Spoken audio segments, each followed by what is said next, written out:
Man, this episode just got better. Oh man, it just got better. This episode's so great. It's just stupid. Seth. Seth is gone. I am what remains. I'm sorry. I'm sorry, Seth, that you don't like the Obi-Wan show. The show is a failure, Konnor.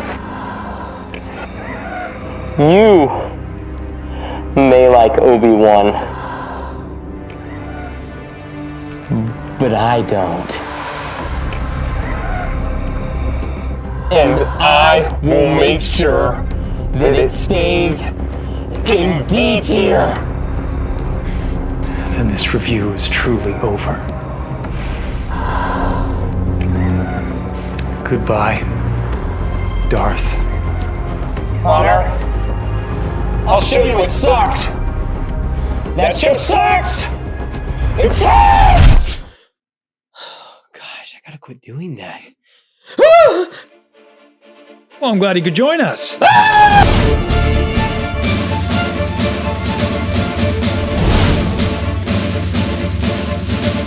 Hello, and welcome to another episode of Beyond the Dune Sea. My name is Seth. And I'm Konnor. My favorite comment from last week came from JDM Selly 9766. Seth's patience is amazing. He has no idea. And my favorite comment from @KTO1828. When I see the Inquisitors squabbling, it reminds me of what the Sith were like in the Bane trilogy. Bane had a lot of critiques for how the Sith were operating, but part of it was that they would fight each other to gain personal power rather than achieving their goals. To me, the Inquisitors are an example of why the Sith don't work as a collective. They're still not the best villains, but I don't mind them as much with that framing in mind. Really appreciate that comment. That's kind of in response to some of our critiques last week on part 1 of the Obi-Wan retrospective. And I was going to kind of leave it at that because I kind of like that. No, Nice. I mean, they're not wrong. Yeah. Yeah. I was going to say that, like, why split the river? Why not have one strong river? Right. Yeah. Yeah. So Yeah. cool. Good comment. Appreciate Yes. the comment. Good stuff right there. I love the interaction. Love it. Love it. Yeah. So I think that, I think it's time to get down to business.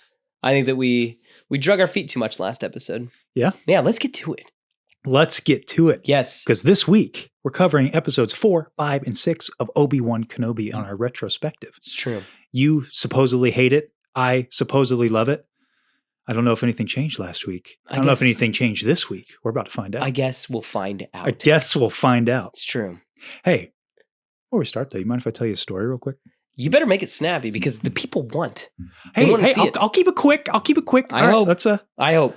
Let's For your sake. well, hey, how about a little calm before the storm then? Just sit back and relax and take this this one in stride. All right. A long time ago, in a galaxy far, far away, Princess Leia of Alderaan is kidnapped by the sinister forces who serve the evil Darth Vader. It is up to Ben Kenobi, who once served her father in the Clone Wars, to infiltrate the secret Imperial facility with a ragtag band of rebels to rescue the young princess. Would it surprise you to hear that little synopsis sounds familiar, right? It does. Too familiar. Is not a synopsis of Episode 4, A New Hope, but rather a synopsis of Episode 4 of Obi-Wan Kenobi. See, this brings me to my first point. Oh. Because you almost had me last week where I was like, man, maybe I'm thinking about this all wrong. Maybe I'm just being a little too harsh. Then I watched this and I am just frustrated again. Then I go, oh, this is why I don't like this show. My goodness, this thing drops off at this point going on, in my opinion. I think it starts really strong. I think it finishes really strong. But this is rough right here. let's just to bring you to it. Let's talk about rhyming in Star Wars, because I think that's a really important thing. Yeah, it's like poetry. It rhymes. It is. Star Wars is like poetry. It's supposed to rhyme, but not with the same characters. Or do you have a problem with that? Or are you okay with that? What are your thoughts on that? I will admit, I did not notice it until writing out that synopsis. I have issues with this episode as well. You didn't see it when you were watching it? Not the first time, I'll admit. I didn't. Well, okay, I saw like the parallels, right? They were drawing some parallels with characters, sure. I mean, but that's, like you said, rhyming in Star Wars. It's done. There's a difference between like rhyming and just ripping it off. I mean, there's a difference between like rhyming in a sonnet or like some, a nursery rhyme, you know, like we're doing here. It's true. Yeah. Like rhyming with the same word. Perhaps that's what we're talking about here. I'm thinking that like this is almost like, I feel like this is a little more harsh than even what like they did with the sequel trilogy, like episode 7. Really? You think so? Because it's the same characters doing the same stuff. Sure. And that's what I'm like, literally what they do the exact same thing 10 years later. Mm-hmm. Yeah. Where they rescue. Yeah. Yeah. It's the same girl that they have to rescue. Yeah. No, I kind of agree. This is the episode when I watched the show the first time. Because I'm high off episode 3, I really liked the third episode. I'm like, yeah, then we get to this one. I'm like, okay. I didn't hate it, but I'm like, where was the energy? Yeah. And this very much feels like, I mean, we're beating a dead horse with this, but in the movie formula, this is that kind of, we're coming off of sort of that, in the hero's journey, that middle point in the road, and you have that kind of lull. Yeah, well, he got beat, and he's got to lick his wounds, and he's got to go, get his mojo back, for lack of a better term. Exactly. Yeah. And so that's kind of what happens here. But it's all very fast. It is very fast. Yes. There are things, I will say, when I was on rewatching it, I was like, for about the first half of the episode, I'm like, maybe I like this episode more than I thought I did. Yeah. Maybe I was like you. I was like, maybe I was being too harsh on this one. But then we get to the latter half of the episode and I'm like, yeah. It's just goofy. There is some goofy stuff. Like even him getting into the, is it weird that like the trench coat thing doesn't bother me as much as. I'm so glad you mentioned that. Yeah. Can I got to say something about this just real quick. Sure. This drove me nuts. People talking about this, like, oh, look at the Scooby-Doo crap in this show. Yeah. He's putting her in the trench coat. People, it didn't work. Like, that's the whole thing. Yeah. When I would see, you've only got so many options. Right, yeah. And so, like, I can buy you might as well try something. Yeah, it's like, what else are they going to do? And I get it. I think I probably would have, like, tried to, like, hug her. Like, keep her a little more close. Keep her close and then like kind of like walk with a limp or something like that, just so her feet aren't touching the ground or something. What I get from that moment in the show is just they're out of options. So they do, we have to be quick. So we got to do something. But again, it doesn't work. Yeah. I would have issues with it if they just got out of there and it'd be like, really, no one noticed, but they did. They noticed. I think the thing that bothers me more is how he snuck in. It's the same way Cal gets in there. Yeah, they didn't patch. Yes, it's so stupid. Like, when you fix that? Or did this happen first in the timeline? I think this happened first. No, it doesn't. It doesn't? Cal happen first? Cal, Fallen Order happens 5 years after Revenge of the Sith. Oh, okay, gotcha. So like because Survivor actually is concurrent with this show. Gotcha. And that's 5 years after Fallen Order. All right, my apologies. Okay, but Cal did it. Yeah. When do you think you'd fix that? Right. It's just a thought. But whatever. Anyway. Oh man, it just makes me so frustrated. So, okay, well, fine. Let's dial it back a little bit before they get to the Fortress Inquisitorius. Yeah. We do get a pretty cool scene of Obi-Wan in the bacta tank. Yeah. And there's some flashes of him and Vader. Yeah, also in a bacta tank. And I want to make a sort of something I noticed that makes me think Vader's motivations might have been something different in the previous episode. So I went pretty hard on like Vader's letting him go to keep the hunt. Did. I'll die on that hill. But with him like also jolting around in the bacta tank, we see them back and forth. Yeah. There's a part of me. Do you think he even had time to go back to Mustafar though? I guess that the Inquisitorius is in the Mustafar system, they said. Yeah, well, why not? I mean, I don't know, Vader, man. I mean, you got light speed and stuff. I guess so. But still takes time. It does. Yeah. But my thought was, does Vader have the same issue Obi-Wan does in that if it really came down to it, he couldn't kill Obi-Wan? Do you think that would be the case? Because I don't want to get too far into what happens in episode 6. Yeah. But Vader doesn't really give a definitive killing blow. Is there an issue? Like, I do think that his fighting style in 6 is also really weird because it doesn't seem like he's trying very hard because he's still even one-handed at first. fighting. Yes. First, yeah. Yeah. And, yeah, I don't know. That's weird because that's the whole thing is he's not on screen enough to really get enough that we have to like kind of read between the lines. Everything we know about Vader, we know quite a bit about Anakin Skywalker and Vader. Yeah. Do you I think he still cares about him. Do you think if it really that's came kind of like down what to the it? Emperor talks to him at the end or whatever. Yeah, it kind of like hits home to him at the end. So do you think if it really came down to it, Vader, do you think he would actually kill Obi-Wan? I think he probably would. Like it would have to be like down to it. I think, in my opinion, I think the only way that happens is if Palpatine's right there. Yeah.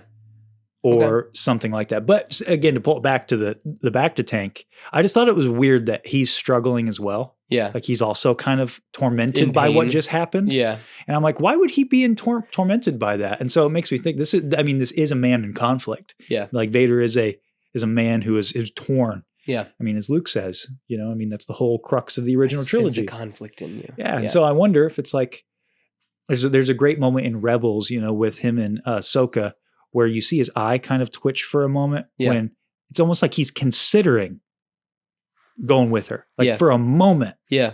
He doesn't do it, of course, but like for a moment he thinks about it. And so it makes me think here, he has a stronger connection with Obi-Wan than he did Ahsoka. And he's like dragging him through the flames. And of course he wants to hurt him. But now that he's thinking about it and reflecting on Mustafar or wherever in the back to tank, he's like, man, I didn't like doing that. That didn't make me feel better. Yeah. That just makes me hate myself more. Yeah. And I know, and that's the point, right? But I just thought it was a nice way to illustrate that. Interesting. See, and that's what I was kind of like I think the editing in this show is weird sometimes. That like I'm like, was that from earlier? Was that even now? But granted, you don't see him. It's simultaneous. Maybe. I don't know though. Or why wouldn't it be? I don't have any idea because I think it's crazy that he went home and got back in the back to tank. But granted, I know that the only time he feels comfortable is when he's in the back to tank. Exactly. So why wouldn't he just hop back in the back I don't know. I don't have a clue. It's weird. But I think that's a...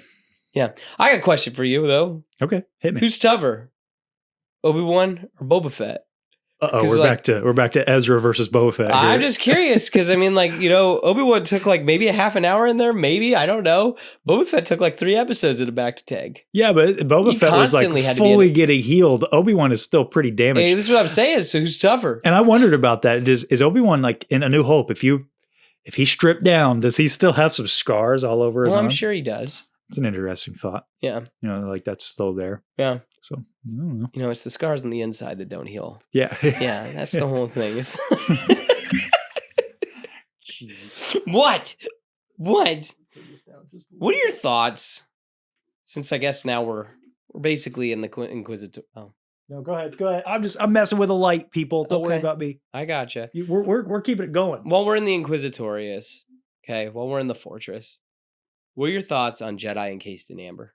Pour one out for my homie Jedi Master Sinube. That's what I got to say about that. Gotcha. That scene. I think that's such an awkward thing.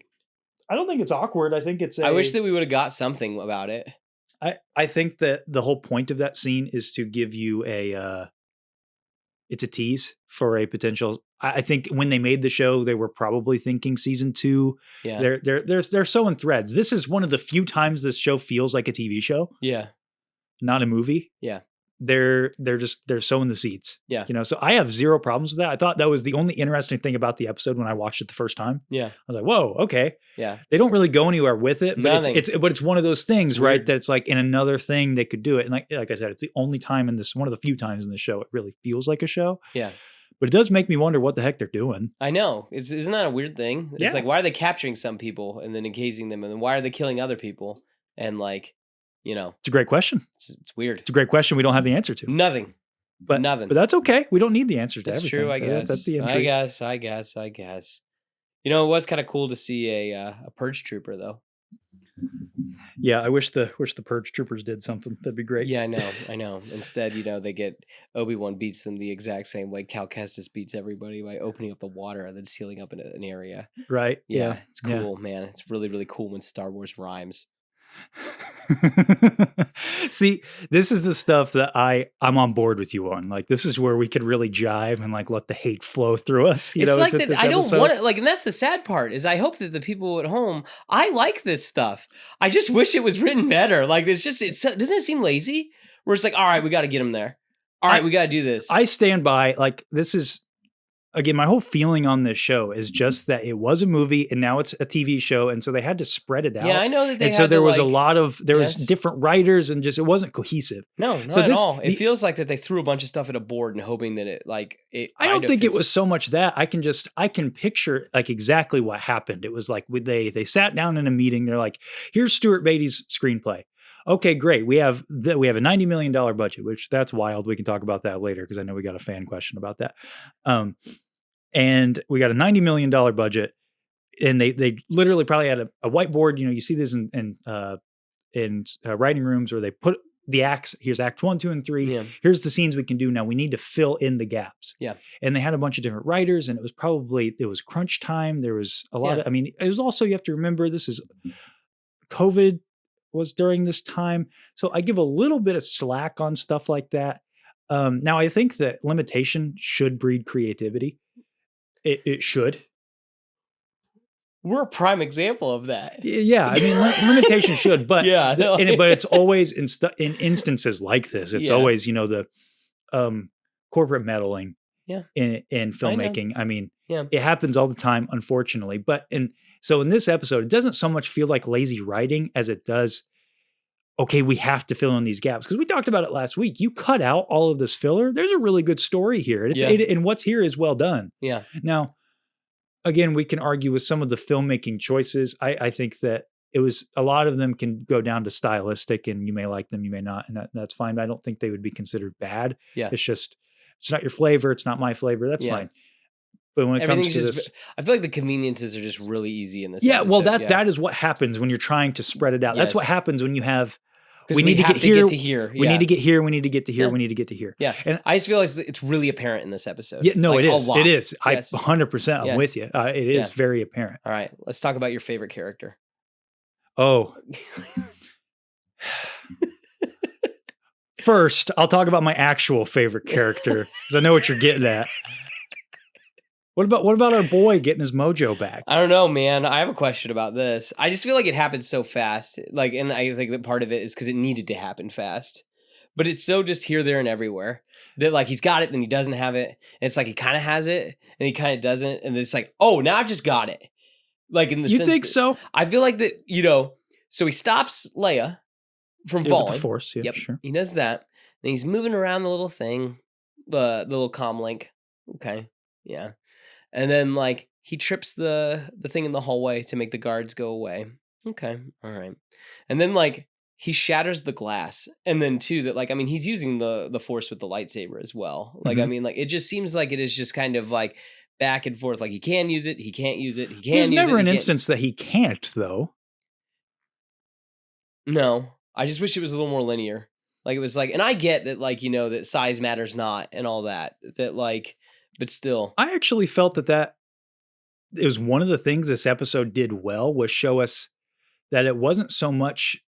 It's not someone learning something. It's not someone learning it for the first time. This is a man who is it's in his DNA, and so the moment that illustrates it the best Mhm. is after he cuts down the stormtroopers and he kind of swings his lightsaber up and he like just instinctually. Yeah. And then he goes to go get Leia. It's Yeah. like it's muscle memory now. He's letting that kind of come back to him. It's like Yeah. riding a bike. And I mean, I don't like okay. So like in Legends, like Obi-Wan had to work for it. Did you Mhm. know that? That like Yeah. everything came easy to Anakin. Obi-Wan had That's like, the thing in canon too. Yeah, that like the Force doesn't exactly come easy to Obi-Wan. He Yeah. has to work for it. And so it's really cool that he's Well- like one of the top 3. But it did. He had to work for it initially. Yeah. But now that he's kind of, I it's know. not something that you just forget. I know, but that's what I'm saying is like I kind of like it for that reason, but I wish that like that was expressed a little better. Yeah. That like you know because I mean I consider him he's one of the big 3. Yeah. Yoda, him, and Mace. Mhm. Yeah.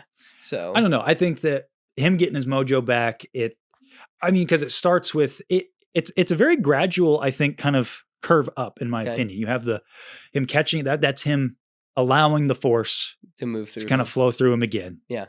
And then you have yeah, he's just kind of playing with the comlink Yeah. on the ship, and then the knock, Yeah. and then okay, now I'm in a life or death situation. I have to do it, but then that forces him to.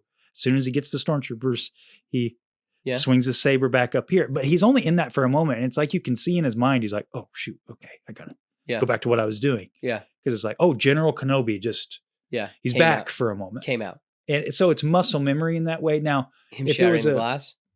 Yeah. Okay. I mean, again, this is not a guy who was. I know. We're not talking about someone who has no force training at all, or someone like, say, Grogu, who like blocked it all out, who had to like physically create a wall in their mind. So, do you like this better than how Sabine was handled? I'm just curious. Like, do you prefer Do it? you mean how Sabine like was able to push Ezra in like a one time in a life or death situation? So do you like how like? Yeah, I like Obi-Wan's better. Okay, I mean, but I don't not like Sabine's either. Okay, I just was curious. I just because Sabine. I mean, here's the difference. Like Sabine had she is like Obi-Wan in a lot of ways, where the door was closed, as Luke would say. The door was very closed for her. Mm-hmm. It was just cracked open. Yeah. And my hands are sweating. I was wondering how long. The gloves are off now. They are off. Sir, I challenge you to a duel. But yeah, in that way, you know, she had many years. I mean, it's implied like what, 10 years or so of informal on and off training, you know, from Kanan, a little from Ezra, from Ahsoka, and then we get up to that point. Yeah.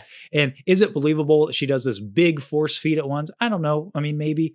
But it's different than Obi-Wan. Luke blew up the Death Star with his eyes closed also. Exactly. He hadn't done anything yet. But the door was wide open for Luke too. Yes. So there's that. But again, the difference between Sabine and Obi-Wan was in it. Yeah. You know, he has all this. He is General Kenobi, master on the Jedi Council, all of these things. Yeah. So I think if there's anything this episode does well, it's that. It's showing him like, hey, yeah, the muscle memory is coming back.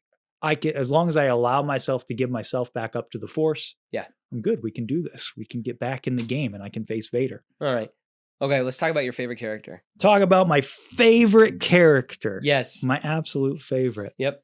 This is where you were on board with her until now? And pretty much. Like when I remember again watching this for the first time, first 3 episodes, she wasn't my favorite, but I did not like her. Yeah. I was like, okay, we'll see where this goes. She's necessary for the story. Yeah. That's the whole thing. You're going to need a character kind of like this. Yeah, like what we said. Yeah. It's like I agree with you. I could see let's see where this character goes, you know? But then we get to this episode and there's so much about her that you throwing them back on. Huh? I don't know. You just can't handle it. I want to be tough.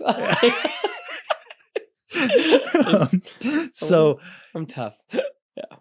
The thing that gets me in this episode the most with her is 2 things. One, her plan makes 0 sense. All of it makes 0 sense. You can't kidnap her. She's still a senator's daughter. Yeah, I don't like it makes sense before when she's going rogue. Yeah. And she's like doing that, but now it's like, what are you doing? I can't take her back to the base. So okay, first I'll go ahead and talk about that, her plan. So excuse me. May the Lord bless you and keep you. Thank you, my friend. So back to this. So you really derailed my train of thought there. Why did you do that? What? What? May the Lord bless you and keep you. Because I cannot bless you. I am not the Lord. No, but still, like you could just be like, excuse me or excuse you. Wow, cut this. Anyway. I'm not cutting it. It's all staying. Wow. Anyway, so her plan, right? The end of the last episode, I was trying to rationalize this because I'm like, why does she kidnap Leia in episode 3? So let's forget about episode 4 for a moment. Yeah. In episode 3, all right, in her mind, her goal is completed. She's found Kenobi. She's led Kenobi to Vader. Yeah. That was her whole goal. Yep. Promotion, baby. Yes. Yep. That's all. So she's done what she wants to do. And when she's going after Leia, as in her mind, there's only 2 options. Either Vader has succeeded, and why would she not think that? Or Vader does not succeed. And why would she think that Vader would not succeed in apprehending or killing Kenobi? Yeah. So then you have to ask the question, why does she kidnap Leia? I think the episode 3 does a good job at showing you this. She gets really upset about the path. Yeah. And what we know about her later, she's probably like, they're getting what I never had. You know, these younglings are getting what I never had. I can't allow this. Screw these guys. Yeah. You know, this is my next task. Yeah. I'm going to Just I'm as gonna a shut personal down the- vendetta, yeah, I'm shut going to down the shut path. this down. Exactly. So she kidnaps Leia as a part of that. Okay, I'm on board. I'm on board so far. So now we're getting to the first thing I don't understand. Why is she so freaking mean? I mean, it seems like such a small thing, but her performance makes no sense. She should have offered her Turkish delight. Yeah, I guess. Yeah, I know what it's from. It's from Narnia. I Narnia, get it. man, come on. All right, whatever. Okay, the White Queen. Yeah. Like, okay, whatever. But that's a great point though. Like because Yes. that's how the White Queen is able to, Yes. or the White Witch rather, White Witch, whatever. how she's Yeah. able to win over. I'm forgetting Edmund. Edmund, yes. Reva doesn't do that. Why are you being mean to Leia? There's Yeah. no reason to. Yeah. As far as Leia knows, Leia is a imperial senator's daughter. You're part of the Empire. You should be like, hey, We're all on the same side. We're on the same team. We're just trying to help. Yeah. Hey, if you help me, I'll help you. We're trying to get a hold of your dad. You were This kidnapped is- by a fugitive. Yeah, like, this is crazy. Like, Yeah. you know that he was a Jedi? That's nuts. Yeah. And she could be. I mean, and Leia may not believe her, but why is she not trying? I don't get why she's being so mean and hamming that up so much. Yeah. Again, I don't know if it's a writing thing. I don't know if it's a directing thing or if it's a performance thing. Because we know that Moses Ingram can act based on the last 2 episodes. She Yeah. delivers a really excellent performance in both episode 5 and 6 of the show. Yeah. So I don't know what's going on here. She is so mean for no reason, and it doesn't serve her goals. It's just to let the audience know, hey, you remember she's a villain, right? Because Yeah. we haven't revealed to you that she's sympathetic yet. Yeah. So remember, she's a villain. Yeah. She's still an inquisitor. Yeah, it's so silly. Yeah. So that's the first part I don't get. But Yeah. then, again, I'm on board with her interrogating Leia. Okay, cool, sure. I don't like that Leia has a weird Harry Potter block.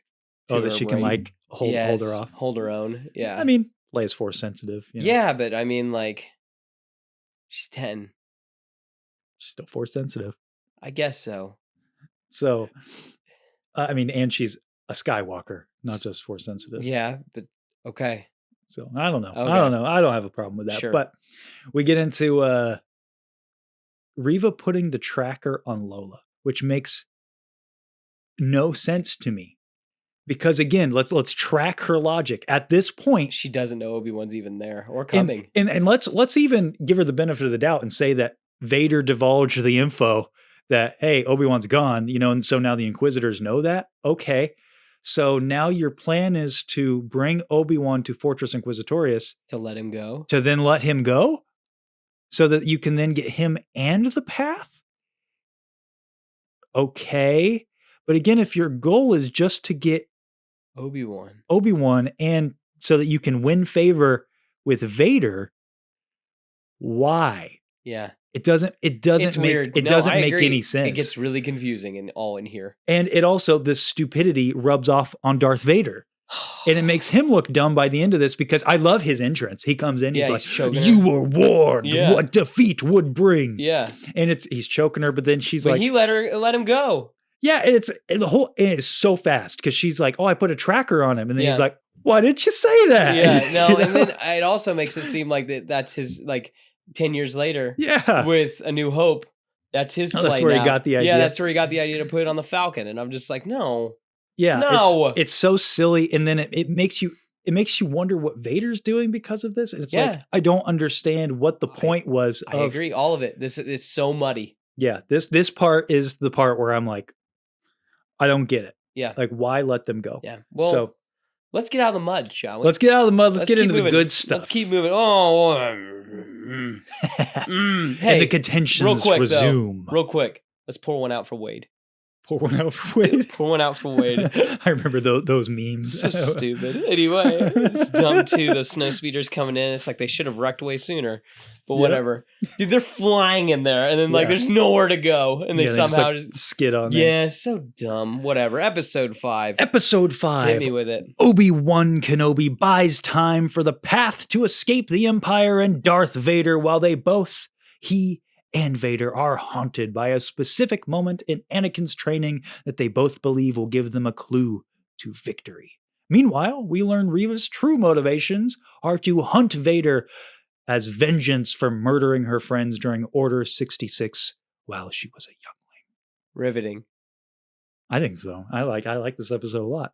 Part of this episode is good. Part of this episode. Part of this episode is good. That's your thesis for the show. Part of the show is Part of good. this show is good. It begins strong and it ends strong. Well, let's talk about beginning strong. Sure. You know what's cool? I noticed about this. The opening shot is the same shot from the first episode. It's just in the daytime, and I think it's the same room. Same room, yeah, where they're training. Yeah. So I wish that there was more ships flying by. Coruscant doesn't seem very busy that early in the morning. Fair enough. I didn't notice that. Yeah. Yeah.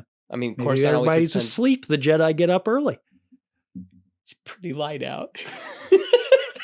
Just frustrates me. Just It's little a things simple like thing. that. Yeah, it's a simple thing. No, I can buy that. Because I mean, Coruscant's always so busy. Yeah, there's just a bunch of stuff all the happening. time. And there's like 2 ships flying by. Yeah. No Just, way. yeah. Anyway. Yeah. I think it's cool. Maybe there's a winter weather advisory that day. Everybody had to stay Maybe, home. I don't know. Maybe there's a bunch of smog.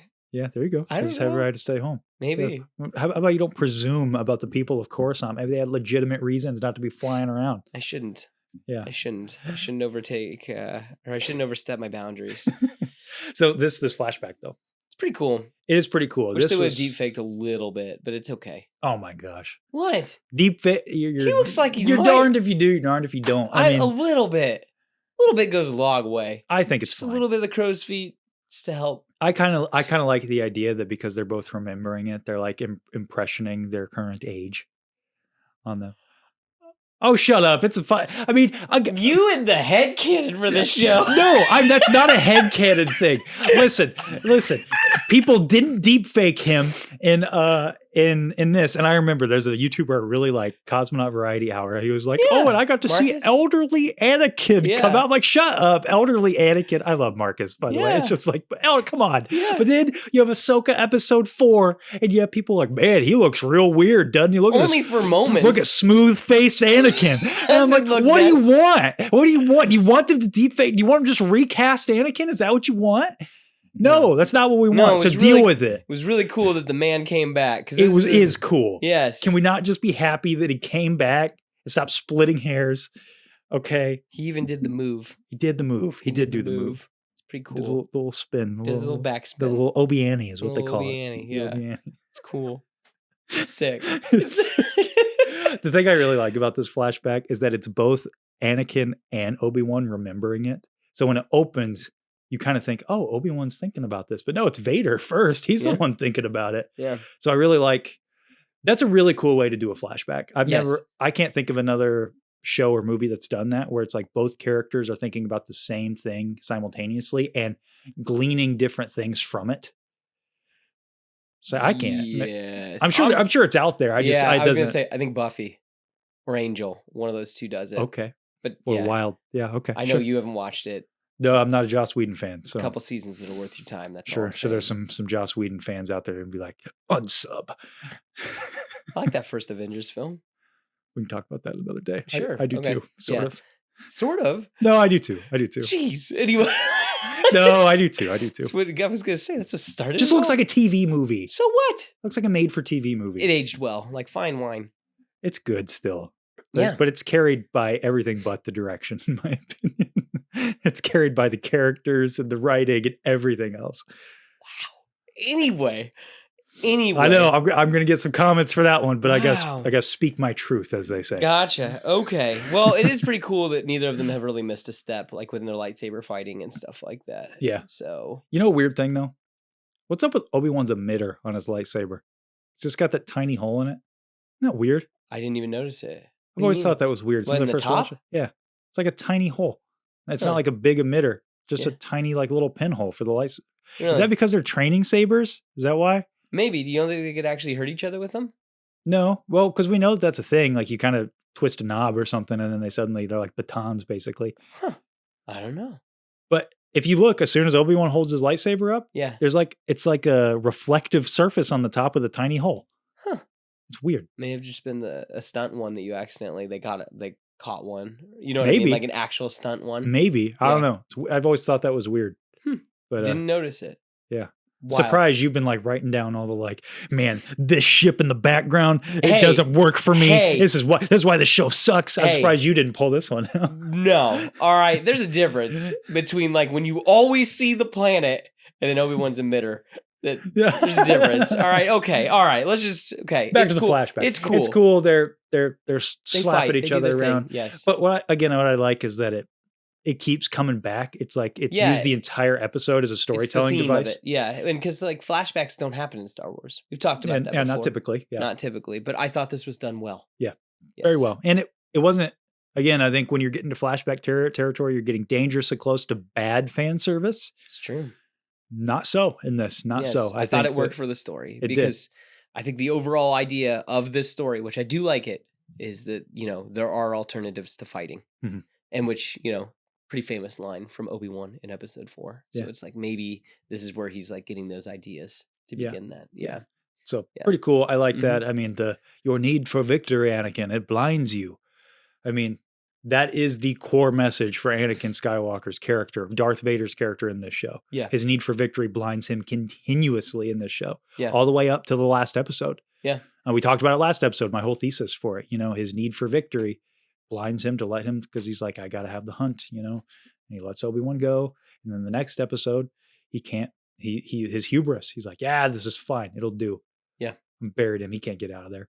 And, he does. So I like that. And then I also like we'll talk about when we get there. You're a great warrior, Anakin, but your need to prove yourself is your undoing. I mean, it's the same message. Yeah. Right? Yeah. So Yeah. really, really good. Mm-hmm. On the sad end of the spectrum, though, we got our boy Ned B and our homie Tala. Pour I another thought one they out. both did a really good job in this show. Yes, I think so too. I think that I was really hoping when she got cast that she was going to be Asajj Ventress. I thought that a flashback. Yeah, I remembered that. Yes. Yeah, as I was like, everyone's out here hoping that she plays Satine. I'm hoping that she's Asajj Ventress in a flashback or something like that. That would have been fun. But still, I think that both her and Ned they're pretty all right by me. Good members of the Alliance. Yeah. Yeah. I like that her whole thing is that she's the final beat to get Obi-Wan back on the saddle. Yeah. I like her testimony that she gives Obi-Wan in the quiet moment of this episode, which I got to say, the pacing of this episode is really nice. Better than the last one. Yes. Yeah. It has time for these moments, and it doesn't feel like it's bogging down the episode. Because we have a couple of quiet moments in this episode, and they work pretty well in my opinion. So her telling him, about what happened on, what was the planet? I'm trying to remember the planet. Jabim? No, the planet that she went to, where they were going to collect taxes, but really they were. Oh, I don't remember what planet, but I know what you're talking about. Yeah, I don't remember the planet. Then they start rounding up kids and stuff like that. Yeah, and that really haunted her. Yeah. And it's like, they kind of have a similar but different story. They both were part of this system that that ultimately failed. Yeah. But Tala decided there are alternatives to fighting. Yeah. And that's where Obi-Wan is like, yeah, you know what, I can do it. But I think that we can't give Obi-Wan too much crap for because he didn't totally go away. It's not like he went into exile like Yoda or like Luke. No. He had a purpose. He did have a he let purpose. himself go. Yes. Spiritually. Yes. But he also was watching over Luke the whole time. So I think that, like last week, we were kind of giving Obi-Wan a hard time for. I just want to see this. that. I want to see. I just want to see that 5 years or a story from those Just 5 of years him really losing himself. Yeah, just I want to see what beats the man down. I think that's a Revenge of the Sith beat the man down. Yeah, but I mean, you would think that he's conversing with Yoda a little bit or whatever. It's like, all right, now how do I do this? No money, plenty of problems. I think he had money. You think so? Because I mean, the Jedi had plenty of money. I bet he's like, all right, I got what I got, and I can make do. Okay. But it's a good question. It's a good question. I don't know the answer to that. Okay. Maybe it would make a good story. Maybe. Good comic or something. Yes. Or I know our buddy DiamondFigs has been hammering this point home, animated. This would be a cool animated show, not necessarily Clone Wars style, but a 2D, almost like a Gindi. Yeah. Tartakovsky series, get us a 2D animation of Obi-Wan during that time where he's trying but continually fails. Yeah. He's losing himself spiritually. Yeah. Because I know that from Matthew Stover's Revenge of the Sith novelization, they did pull one aspect from it for the show, and that was one of the final beats of the book, from what I understand, is Qui-Gon will not answer him. And they really liked that. The creators of the show, Stuart Beatty, the writer, rather. Yeah. So Yeah, Tala's sacrifice, super sad. I also thought the score when she dies sounded a lot like Loki. I don't know if you noticed that. I mean, it's the same No. composer. Yeah, So I didn't it notice has that. those kind of strings. Yes. You know, Okay. but kind of had some Norse vibes to it. Which Gotcha. were kind of interesting. I just think she's great. Natalie Holt. Yeah. You know, just real quick. We'll talk more about the score in the next episode, but I know, at least for me, when this show came out, I was kind of bummed that there wasn't more Star Wars themes. Yeah. On a rewatch, I'm glad that they saved the themes For the end. for the last bit of this show. Yeah. And I think Natalie Holt did a great job. Yeah. I really do. I think that there is some memorable themes in this. I actually kind of like the theme or Obi-Wan and Vader duel. Yeah. I like Tala's theme, and I actually really like Reva's theme. It's probably my favorite piece of OST from this. This.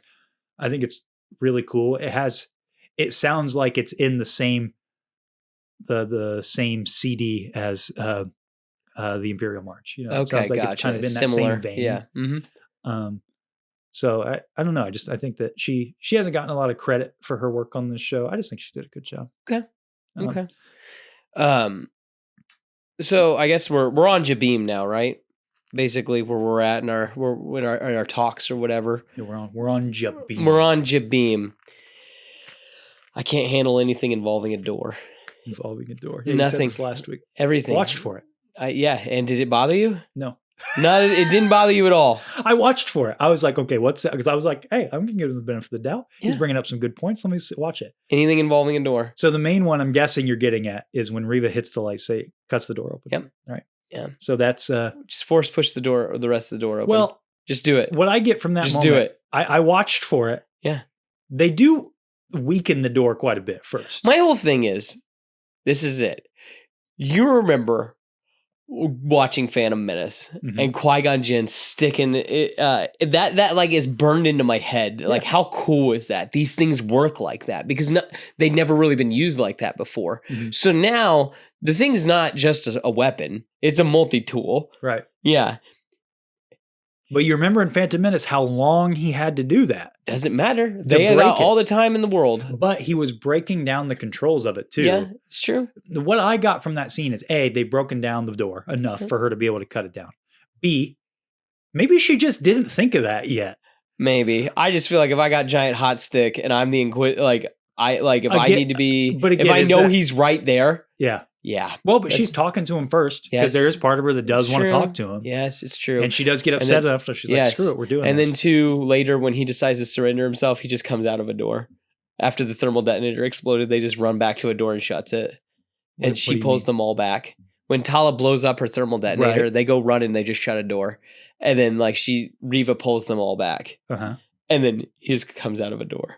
It's like, why does that bother you? Because it's just a little door. Like, go get them. I don't understand why you're all like, yeah, okay, there's probably more thermal detonators, but unfortunately, the Empire just does that. Why are they pushing? But she shot it. She shot it and broke Did she shoot? I thought she activated it. No, she shoots it first. Tala shoots the door and then hits the thermal detonator. Oh, either way, Obi-Wan comes out the other side, so it's but they both, him and Vader use the Force, but then I guess Reva Vader opens it very easily. He just so that means Reva could do it too. Fair enough. So literally anything involving a door is stupid in this episode. That's my whole I'll give thing. you that one. Yes. I didn't think about that they could just open it. She can do it too. Yeah. So it's dumb. I get that you need to pull your troops back when a thermal detonator explodes, but still get back in there. But just open it. Anyway, it's fine. That's just a random Fair enough. It's just dumb. No, so dumb. I'll give you that one. Yeah. So I want to pour it out too for my homies, those troopers that get killed. When Obi-Wan goes back. Yes, she's just that's another thing. It's so weird. Why does Reva? She gets Obi-Wan out, sits him down on the ground. Yeah. Why put him back inside? Well, that's the whole thing. Is I get that they have a little plan or whatever, but at the same time, who? Her and him, they must have made a little plan to okay, Vader's going to go back there after Oh, you think now that's it? Okay, now you're. That's how I took it. But my whole thing is, you're giving. Why you're giving me ammunition? Well, here. why All wouldn't right. anybody question it? Why are you taking him back in there? He's right here. Well, I mean, it's your commanding officer. You can't question it. Yeah, but at the same time, that's all the Inquisitors do is question each other and try to backstab each other.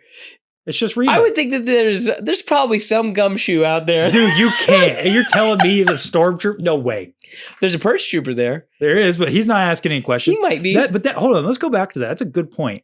You think that was part of their plan? I actually kind of like that because Vader's. I think it has to be. It's giving them time. Against me. Yeah.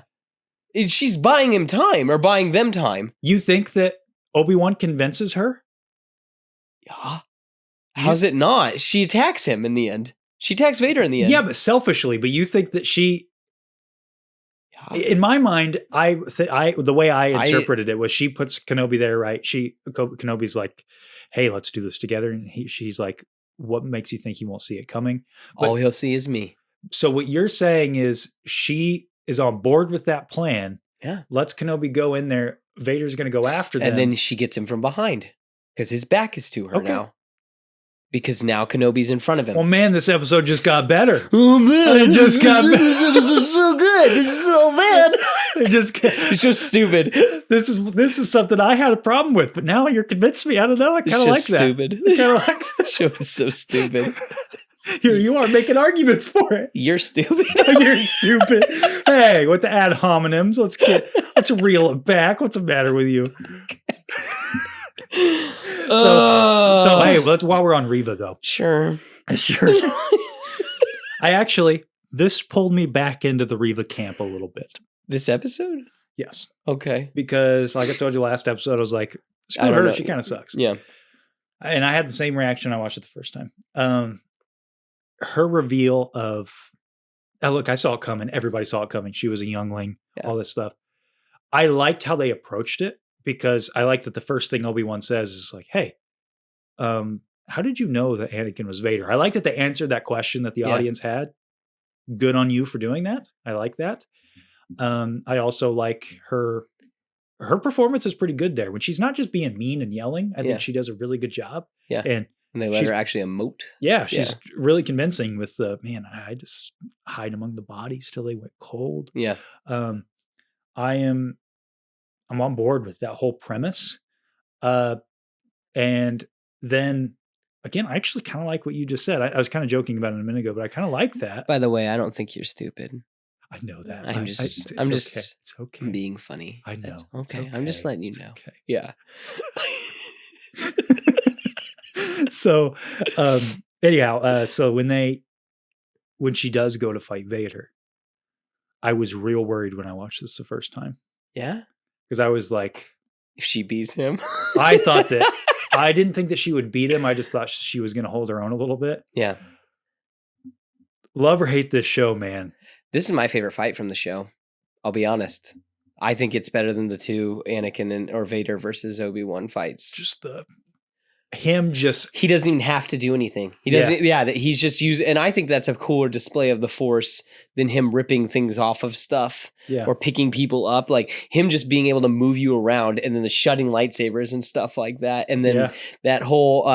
I really liked when he slowed down her blade when it was spinning, because I think the spinning thing is so stupid. I know. I was thinking too. Vader's like, I think your lightsabers are dumb too. Exactly. We're just like, oh, well, guess what? That trick doesn't work on me. That would keep anybody else back. But yeah, that like even that, and then the whole giving her the second lightsaber and they actually fight, but like she doesn't touch him. Yeah. Yeah. I like that. I wrote down, he does more than toy with her. He embarrasses her. He does. And that is such a good. I'm so glad that I really think they handled Vader exceptionally well. Other than that one little slip up in episode 4, I think that this is how you write this character. Yeah, is just you don't touch me. You don't get close. You can't. Yeah, that's not how this works. Mm-hmm. And you mentioned this last week, and I thought about this when I watched it. You planted the idea that when Reva is imagining herself getting stabbed as a youngling, that didn't actually happen. Yeah. I kind of think you're right. That she never got stabbed. She's just thinking about that she got stabbed. Because here's why. I think the show gives you maybe 2 clues for this. Yeah. So the first is when she's telling Obi-Wan what happened, that she just hid among the bodies. Yeah. If she gets stabbed, why? She's not just hiding. She's like writhing in pain. She needs to, and also, look, I know everybody gets stabbed with a lightsaber. I'm sure you're going to have things to say about that in a minute. But The only exception I will make is what the Grand Inquisitor says. Revenge does wonders for the will to live, don't you think? I mean, that's what Maul does, right? And how would a Jedi youngling, be strong enough in the dark side to do that? But I mean, they do claim that like he's constantly saying, "We found you in the gutter." That it's like I don't think it was very long before they found her. Maybe they did. I think more likely maybe what the trajectory was. She hid among the bodies. She starts to get, I'm so upset, and she's hiding. But then the Inquisitors find her. Oh, here's a Force sensitive child, and then they bring her in. Maybe literally in the gutter of somewhere out in Coruscant. But the second clue is in episode 6 when she's going to cut down Luke. And she keeps imagining her unconscious body there. So we know that the story is doing that. It's falsifying this imagery. So I wonder if in that moment she's there looking. She never actually got ran through the first time. And she's just imagining like, oh, I'm this youngling again, and here I am watching Anakin storm. It is kind of weird though. Well, granted though, Vader even says though to her, "You didn't think I didn't see you?" Well, he knew that she was a youngling. I think that could be interpreted many ways. Like, you think I did not see youngling. Oh, I just assumed you didn't think I didn't see you hiding. Or you... I interpreted that as like, hey, I knew this was your plan all along. I was just using you for as long as I could. Okay. But I don't know. I kind of...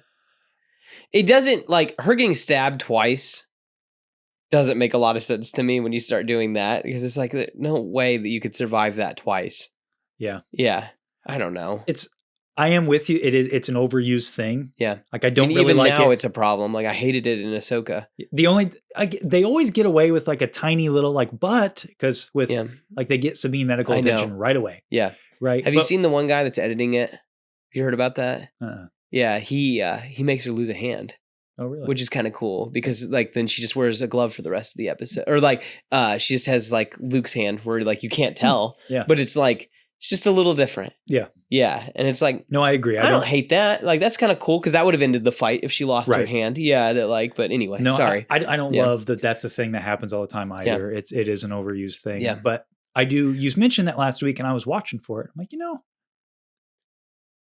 I know the show doesn't explicitly tell you, and you could say headcanon, cope, whatever, words you want to use. But it's one of those things, it's like, if the show's giving you some clues and stuff, and I don't know, I kind of like that. And as far as her getting stabbed the second time,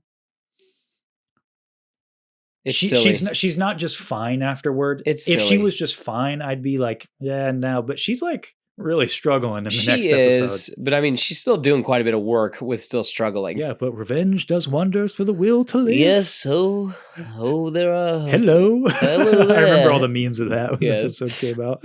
So, okay, before we wrap this one up, a couple of loose threads. So Vader, what do you think about him?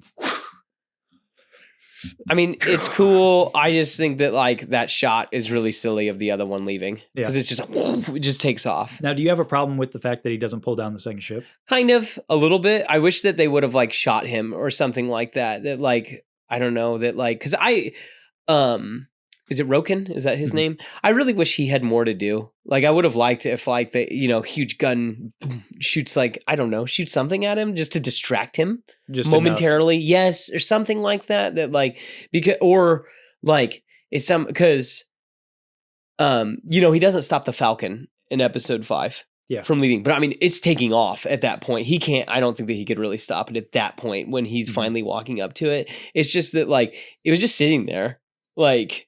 Well, I think that again, using the show's own context clues, it shows he's really like... He's straining to hold it. And even the subtitles say Vader straining.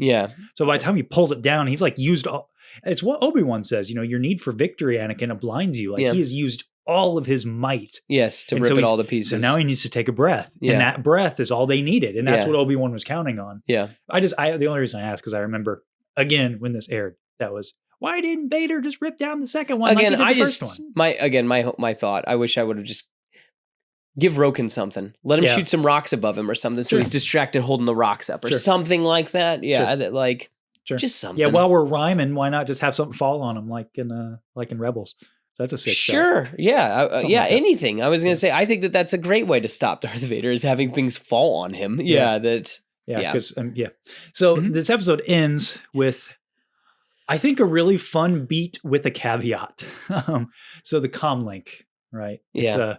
Yes, because he gets Haja drops it. Yes, I Yeah. don't like that. I don't understand why Obi-Wan trusts Haja so much. I don't get Because I that. think that there's good Does he in just him. sense that? No, there's just good in I him, can and he buy wants that. to do the It right doesn't thing. bother me that much. But And it's also, like who else is he gonna trust? Roken? I guess Roken's got a lot on his on his I guess. on his hands. Why not though, just give on that his stuff mind. to Leia? I guess he wouldn't want to give her a lightsaber. Exactly. Fair enough.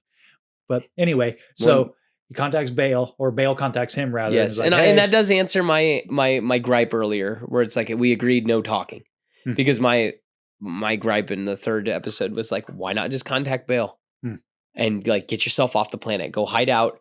He gets you a ship and get out of there. Yeah, but whatever. So I guess that kind of answers it. 1 point for Obi-Wan show. Oh, 1 point. What a great show. So, I admit, again, it's another thing that I've kind of become more lax on. And again, maybe it's just because I like the show and I want to like the show, sure.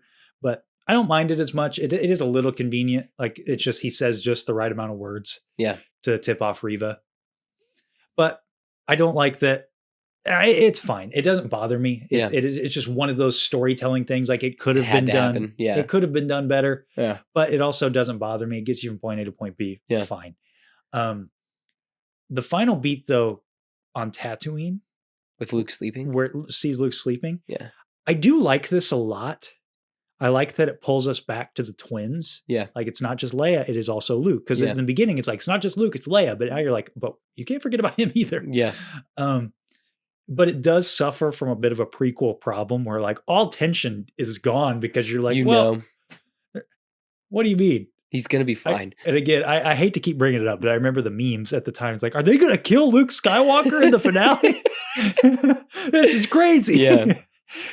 So it does take a little bit of the wind out of the sails, but I do like the beat. I think it's a really fun, and I do appreciate when a prequel does this, where it's like, you know what? I don't care that you know what happens. We're going to build tension anyway. Yeah. And I can appreciate the commitment. It is nice that they bring it back to Tatooine and bring it back to Luke. Yes. Because, like, Obi-Wan runs off and it's not about, his mission, his original mission. Yeah. And again, talking about mistakes last episode, maybe Obi-Wan has made an error here and not giving Luke enough attention, or not making sure that Owen knew it was safe. What's going on.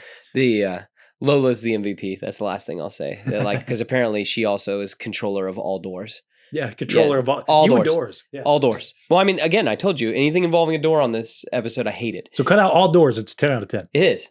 Okay. Fair enough. All right. So whoever out there, make a fan edit for Seth, the no doors fan edit of Obi-Wan Kenobi. He's going to give it a 10. It goes from B tier or D tier all the way up to A tier. Who knew we could do that? That's how far it goes. S tier. So now we're moving on into the finale. This is it. This is the big one.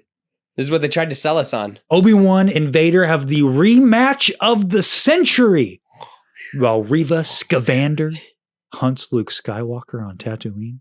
Reva has a change of heart. Vader is beaten, and Obi-Wan finally reconnects with his old master. Qui-Gon. This episode slaps. I'm not gonna hide it. I love this episode. I like episode 5 a lot, but this one is like this episode makes this essential Star Wars viewing. I'll say it right now. I love this episode. It made the all of the episodes leading up to this could have been trash, and it makes this worth it, in my opinion. Because I think there is one scene in this episode. Actually, I think there's 2 scenes in this episode that are like peak Star Wars storytelling. Okay. And maybe it's why I give, because it seems like I've been talking to a lot of people after our last episode dropped. Some fans who had some different opinions, which, by the way, I really appreciate all of that, of course. Love talking to all you guys. And talking to you, talking to them. It seems like the discourse has actually changed quite a bit from when this first came out, which is very interesting to me. And were people really high on it in the beginning and now they're not? No, it seems like people are about the same. It's still about a 50-50 split, but it's like what they're complaining about is different. Gotcha. So like I made a lot of assumptions. I painted with a pretty broad brush last week of like, hey, I think this is why people don't like the show. Because at the time when the show came out, that is what people were complaining about. And maybe that's because I was really active on Twitter at the time and I'm not now. I kind of cut that out of my life. Let's use its Christian name, X.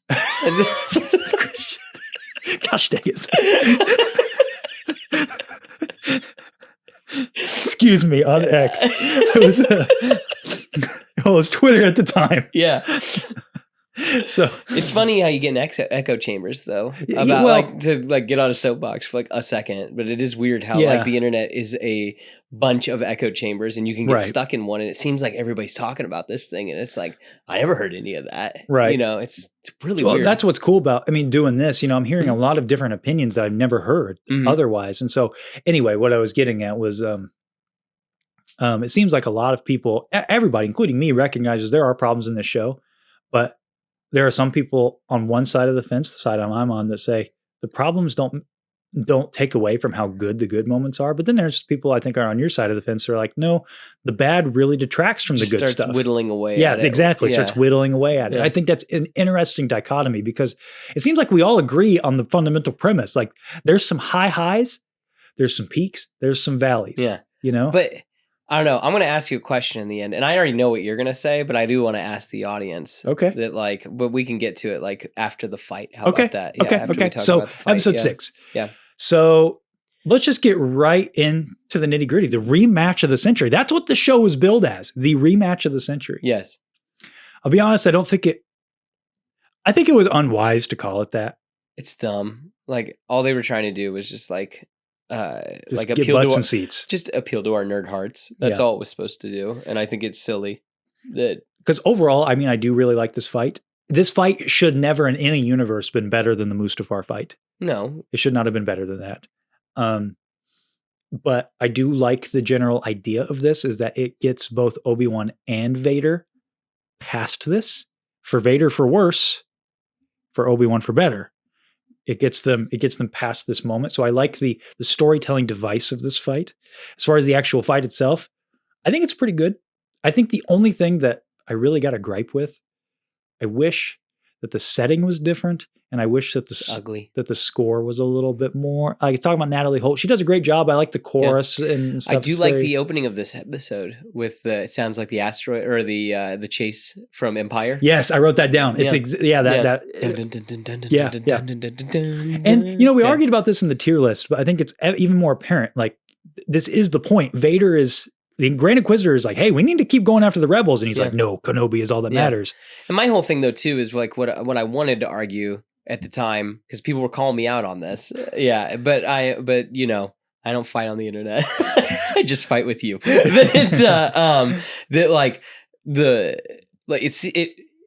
I got the feeling that like that's what the Inquisitorius does is undermine each other. And even if But not Vader. you know, other people do undermine Vader. And yes, a lot of times they do get choked, but at the same time, they can come out on top. It is possible. And I'm just like, dude, the road's important, or is it the path? I'm sorry. Path. The path is very important. Yeah, Even if your boss is blinded, yeah. send some TIE fighters. 2 TIE fighters she'll do. No, That's- I get. that's all it would I get take. your perspective. They're I just already think saying, that like- is the point, right? Is that Yes. Vader is so, Yes.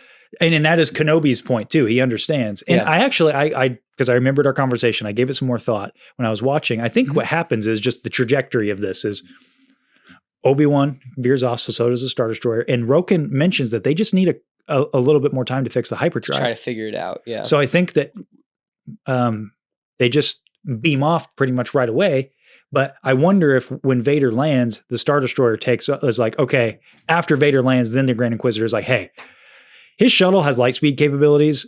We're going to go back after that. Maybe. That's kind of where I'm thinking, I would hope. I would like.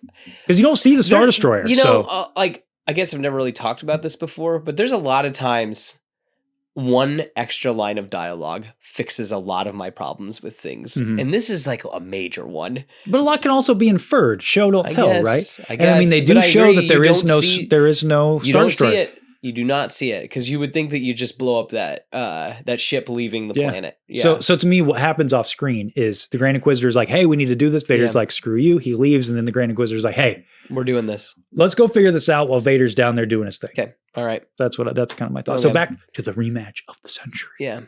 Only Obi-Wan matters. Only Obi-Wan matters. Yes. Only Mhm. Obi-Wan matters. Yeah. You have a problem with this, huh? I'll let him go. but only Obi-Wan matters. I'll let him come into my house. Let him steal somebody. He didn't know that happened. But I'm not going to choke out the person that let that happen. I agree. That was a misstep. I agree too. I'm not going to just come down and get the job done myself where I know that he's down there. I'm going to send my punk kid.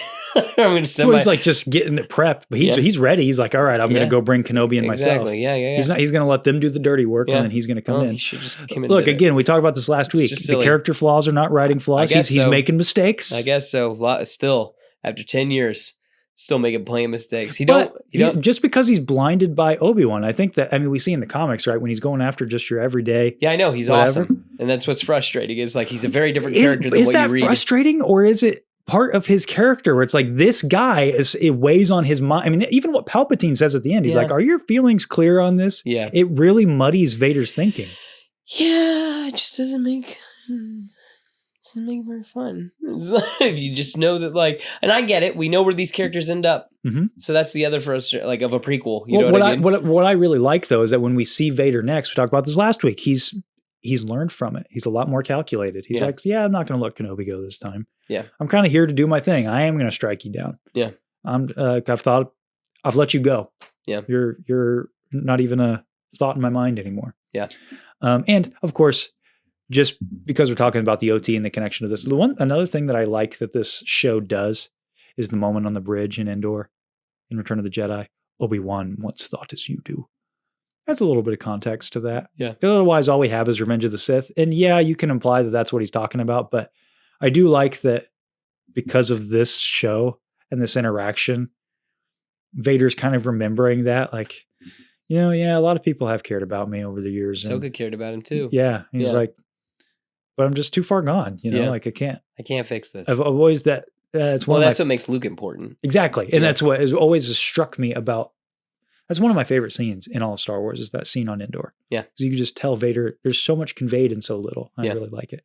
So they fight. I like the opening of this. Have you come to destroy me, Obi-Wan? I will do what I must. Yeah. Whoosh. Yeah. I love that. Then you will die. Mm-hmm. And I like how Vader at first, he's coming out just one-handed. And then he's like, oh, crap. Okay. Yeah. I like the little move where he does this, where he's like, okay. Yeah. Wasn't expecting that. Yeah. We're back to it. But I think it's in that moment. Actually, there's a specific moment where I think backs up my point last week about how he wanted the fight. Yeah.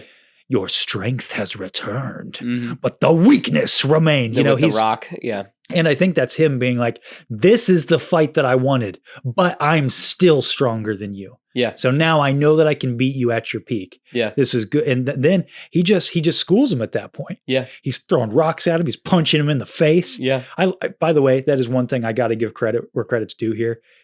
They really use the environment.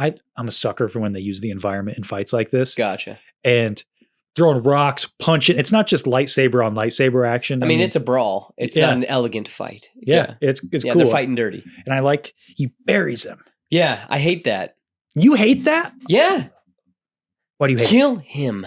Kill him. He wants him to die. Well, we talked about it a little bit ago. Can he? Can he do it? I don't know, but it's really silly because here he is. He can't sense he can't sense him still. Yeah. Well, I think that just continues to go back to Vader's hubris. Whatever. It's his pride. I guess maybe, but at the same time, I want to see you suffer. Well, okay, bury him. That makes sense. Yeah. No, drag his face across rocks. Yeah. Hurt him. Mm-hmm. Run him into your lightsaber. Nah, I'm just gonna leave you. He was almost back to the ship when Obi-Wan showed back up. He was gonna just leave him. Well, Obi-Wan could have just laid there. Again, this goes back. I'm gonna sound like a broken record, but I think he makes a mistake because it's his hubris, it's his pride. Your need for victory, Anakin, it blinds you. But at the same time, it completely contradicts what he said earlier, like hours ago. What, maybe a day Kenobi ago. Only matters. You need to suffer. Obi-Wan's the only thing that matters. Yeah. Yeah. Well, okay, then let's use the same logic. Then maybe he knows he's still alive, and maybe when he comes back up, he's like, okay, time for round 2. All right. He was almost back to the ship. Wouldn't you just sit there and wait? Maybe he was. Maybe he was just going to chill. Or maybe he was going to go and wait for the next meeting because he just wanted to continue the hunt. I guess so. That's I feel like that. I mean, he was willing to sacrifice the path for this. I know. For him to just. I know. For him to then just walk away. Again, but if we use the same logic as episode 3, maybe he buries him and is like, that was too easy again. I still think you can do better. Or I think it's a combination of a lot of things. I think one, he's making a mistake. I think B, it's his hubris. I think also when he buries him, he's like, I don't think you can get out of that. I don't think you're the man you were. I think it's a lot of things. I think it's a lot of. I don't know, and I figured things. too that why he was so angry at Reva is because Obi-Wan's back, baby. Mhm. That's why he's choking her. I think he knows he's back. Maybe, yeah. Maybe that's part of it. Definitely. I think that there's a lot going on in Anakin's mind at this moment. Yeah, and I just don't think he can do the finishing blow, and I think that the fight is destined to be prolonged because neither of them can let it go. I mean, that's even more evident by the way, I mean, love or hate how this happens. I like that the way that Obi-Wan beats Obi-Wan, the way that Vader beats Obi-Wan in this moment is kind of the same thematic way. You mean Obi-Wan beats Vader? No. The way Vader beats Obi-Wan first, because he wins round one. Yeah, okay. The way that he beats him is thematically the same way that Obi-Wan beats Anakin on Mustafar. Like, where's Anakin at in that moment? You kind of mentioned a couple of weeks ago, he's like, his insides, his outsides are becoming like his insides. He's burning away, right? What's Obi-Wan been doing? Burying himself away. Yeah. In the past. And so what do you see when the camera kind of comes in and he's barely holding on? Yeah, he's got all kinds of room in there. That's all you hear is a continuing Stuff of the from past, the past. But how does he get out? Pushes his way through. He thinks about the kids. He thinks about the future. Yes. He thinks about the future. The kids, yes. And then that's how he's able to like rise, because he's like, it's time to move on. Yeah. Forget that stuff. I'm done being buried down here.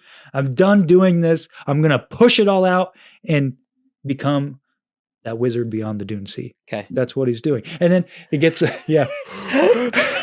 drinking game every time. Yeah. So then he catches up to Vader. And I really like this detail. How does he actually beat Vader? He fights like Anakin. He does kind of fight like Anakin. He fights exactly like Anakin. He does a spin. He does the Obi-Wan. Yeah. And then he dives at him. And then notice he does the disarm move from Revenge of the Sith and breaks his control box. Mm-hmm. So that same move. Well, he keeps like punching. Yeah. That he's like, and he keeps hitting the control box. But he does it in the same way that like in that thing in Revenge of the Sith. Yes, with Dooku. Yeah, with Dooku, and then how Anakin later tries to do it to Obi-Wan. Yeah. Obi-Wan is fighting Vader in the exact same way. And then to hammer the point home, he's like, no, you're stuck in the past, throwing all the rocks, which by the way, I like that display. Like, because rocks are a very important symbol for the Force in Star Wars. Like there's the joke in The Last Jedi, it's not about lifting rocks, but it kind of is in some ways. Like it's symbolized in that way quite a bit. And I like that is how he finally beats him. He beats him, but by throwing rocks at him? Well, he still powers through it. I know. But I'm saying that it's by using all of these same tactics against him, he's overcoming him, and he's outsmarting Vader ultimately, right? Well, I think he's also like showing that you're really powerful in the Force still, but like you're still more machine than man. Exactly. Like, I mean, I'm all man, and I can, I can still move around you. Yeah. And I just dives think at him, cuts his head open, dives out and just slices the mask. Yep. And now we get into the conversation. Yeah. Of the century. Hey, we're at the good part of the show. Oh, finally? Took 6 episodes. Huh? Took a while. Yeah. This is sometimes it's not about the journey, it's about the ending. This is the best part of the entire show. Yeah. But by far. Yeah. I really like how he looks in that first shot where he looks like a skull. Mm-hmm. Like I don't really like grotesque imagery, but I was like, dude, that's metal. That like when he looks up. Yeah, that he looks like a skull. Yeah. Yeah. No, it's cool. I like it's just the performances are good. Are spot on. Yeah. This was the thing that it was like the final piece show that the prequel Anakin in original trilogy Darth Vader, they're the same guy. Yeah. Which of course we know that they're the same guy, but really? See, I kind of feel like that they're kind of okay, gotcha. I was going to say that I feel like I'm kind of in the camp that Anakin and Vader are kind of two separate things. They're two separate people? And they might be two separate people, kind of in like that. And that's why, like in Ahsoka, we talked about it, that like the Vader parts of him are now like he's in tune with them. Vader came out during the Clone Wars, I feel like. He really came out during the Clone Wars. I think it's like a side of Anakin, but I don't think it's a different, it's not a different person.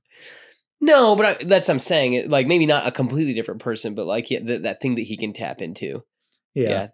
Yeah. Conversation for another day. Yeah. But anyway, I'm kind of at a loss for words with this because I think that. Oh, go ahead. Well, did it bother you that it was so similar to the Rebels episode? No. Okay, because it's almost like the same thing. Yes and no. It's like a the lot, eye gets cut, like it's very similar. Yes, I was gonna but say, also like the imagery, similar imagery. But also, how else are you going to do it? I'm aware. Like I'm aware, like and if so you're that's going what to have that. Okay, yeah. I just don't. How else are you going to do it? And I know there's the I'm 14 and this is deep thing where it's like. Obi-Wan cut one half of his mask and Ahsoka got the other half of his mask, but only Luke was able to remove the whole mask. You seen that? It's poetry, baby. I have not seen that, but yeah. But no, it's a. I think I threw up a little in my mouth. I think that there's a lot of ways that. Rather, there's no really other way that you can have this moment where their eyes meet, unless you're going to have Vader just take off his helmet. And I wouldn't like that either. So I think that this is the only way it really can be done. And is it the same scene? Not really, because Vader's kind of on, to use a weird phrase, emotional offense kind of the whole time with Ahsoka. Yeah. Whereas I think in this one, it's a lot more personal. It's a lot more intense, and it's a lot. I think the most powerful part of this conversation, something I still think about, is the "I am not your failure, Obi-Wan. You didn't kill Anakin Skywalker. I did." Should have been James Earl Jones right there. I did. I go back and forth. I do think that would have been really cool to have the "I did" be that. Yeah. But was it Vader ultimately that killed Anakin? No, it was Anakin's choices that killed Anakin. I think the Anakin started him down. Anakin started himself down that path. But that's what I think love that about Vader's the thing that sealed the. Yes, but that's what I love about. If you will. That's what I love about this conversation is that there's a lot of interpretations of the dialogue here. And I remember back in the Ahsoka talk, I mentioned this, but I think that that has a dual meaning, that line where Anakin is in a way absolving Obi-Wan. Like, hey, making him feel better. Yeah. He's what's the word I'm looking for? I don't like showing him that there's compassion behind it almost in a way. Mm-hmm. Like, I think there's pride. A lot of it's pride. Like, hey, you couldn't do this. You couldn't beat Anakin. Yeah. Yeah. You couldn't kill me. I did this to myself. Don't give yourself too much credit. Yeah. But there is a big part of Anakin that's like, hey, you gotta quit beating yourself up. Yeah. You gotta let it go, man. Yeah. And I think that is beautiful that there is that part of him, but then he's torn. He's always torn in his mind, this light and this dark. And there is a big part of him that does still love this man, they are friends, they're our brothers, and so I love that right before his eyes fully turn and the red fully overtakes his face, he gives Obi-Wan one last gift, which is let it go. It's not your fault. I am this and I'm proud of this. Yeah. But it's not this your is fault. who I am. And it's not your fault. And to me, this is if I agreed with you and everything else is bad, I think this conversation is worth it just because I think it's so, gosh, what a way to do it. Just a close up. I mean, it's just two cameras. It's nothing fancy. It's just it is just carried by performance. Yeah. And we don't really get that a lot in Star Wars. We don't get, it's usually flashy imagery, lightsaber battles and space battles, we talked about last week. Screaming at each other. Yeah. While one's missing 3 appendages. Right. Yeah. So this is, and it is to me the epitome of why I love this show, why I think the other episodes are good and lead up to this really nicely, is that the show is all about the subtlety. It's about the small moments. It's about the closeness. It's about the personability. And sometimes it gets weighed down by other things. But ultimately, this personal story is so cool. And I like that there are a lot of interpretations of that dialogue that you can think about it in that way. Like, why isn't it James Earl Jones right there? Because the editors obviously had the opportunity to do it. Yeah. So maybe there's a deeper meaning behind it. It's something to think about. Yeah. Why isn't it? Is it because it really is Anakin's choices and we can't absolve him by saying it's some you can't other put him entity? Can't put him on a pedestal or whatever. Yeah. Mm-hmm. Yeah. So that's how I like to look at stuff like this. I like to kind of like when we talked about episode 5 of Ahsoka. I remember telling you, like, when I finished the episode, I was like, I don't get this. Yeah. We had a long conversation about it after. Yeah. Like, we called each other right after. And yeah. And I'm like, I don't like just saying because I don't get this or because this doesn't make sense to me initially. I don't like just immediately saying, well, this is bad. Yeah. I like to sit on it, chew on it for a little bit and be like, well, why did they do it that way? Why did they do it? And sometimes the answer is, yeah, they just did it because they cut corners. Yeah. They just did it because they didn't think about that. And that sucks when that's the answer.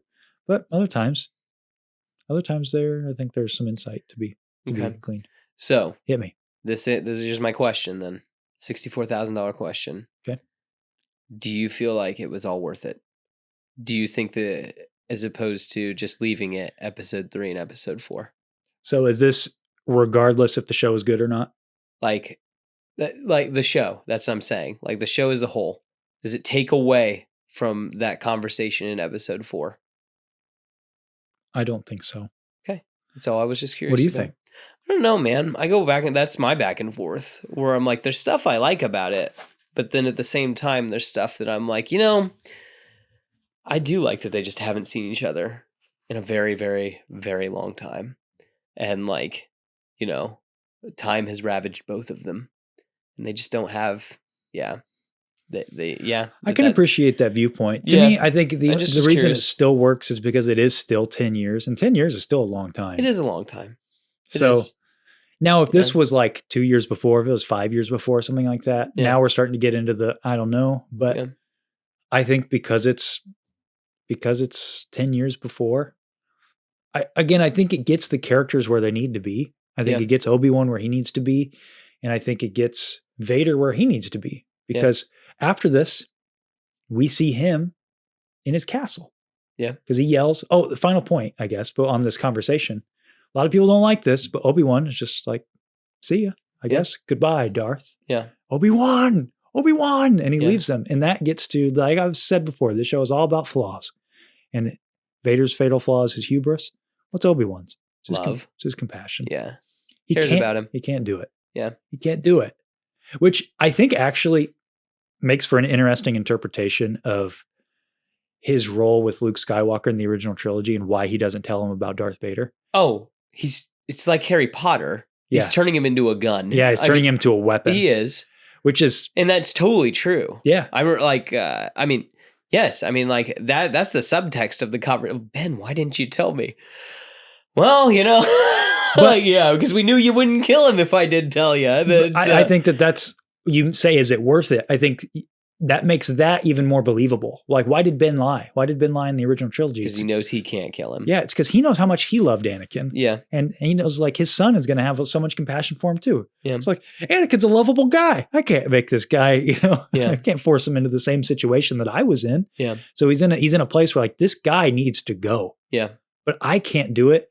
You're the only one who can. And the only thing that's going to stop you is if you know he's your dad. Yeah. And I can't tell you that. I mean, Yoda's in on it too. Yeah.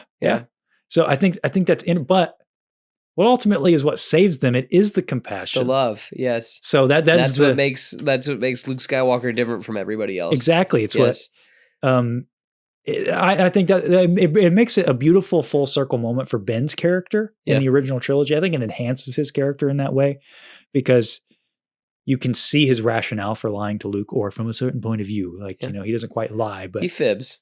Yeah. It's a tall tale, if you will. Yeah. Yeah. And I like that. I think that's a good moment. Speaking of tying things to the original trilogy, his goodbye to Leia. Yeah. I really like, I alluded to earlier that there are 2 scenes that I think make this all worth it. Mm-hmm. Every time I rewatch this show, I like the scene more. And I'll say it. I know you might be like, okay, man, but I almost kind of tear up a little bit during the scene. When he talks to her and explains like how he knew her mother, like how she has all the these gifts, the characteristics, because right before this on Vader's castle, which is also a cool scene. I like the little palps. Which go ahead. I know you've been gearing up for this. I think that this is the worst looking Palpatine in any of it. Yep, he looks horrible. I think he looks fine. I don't get this.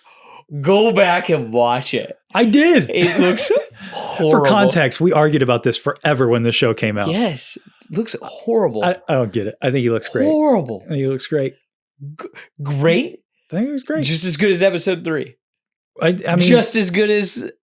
I think he looks as close to the original trilogy as they were going to get him, as much as Ian McDiarmid has aged. Horrible. Wild.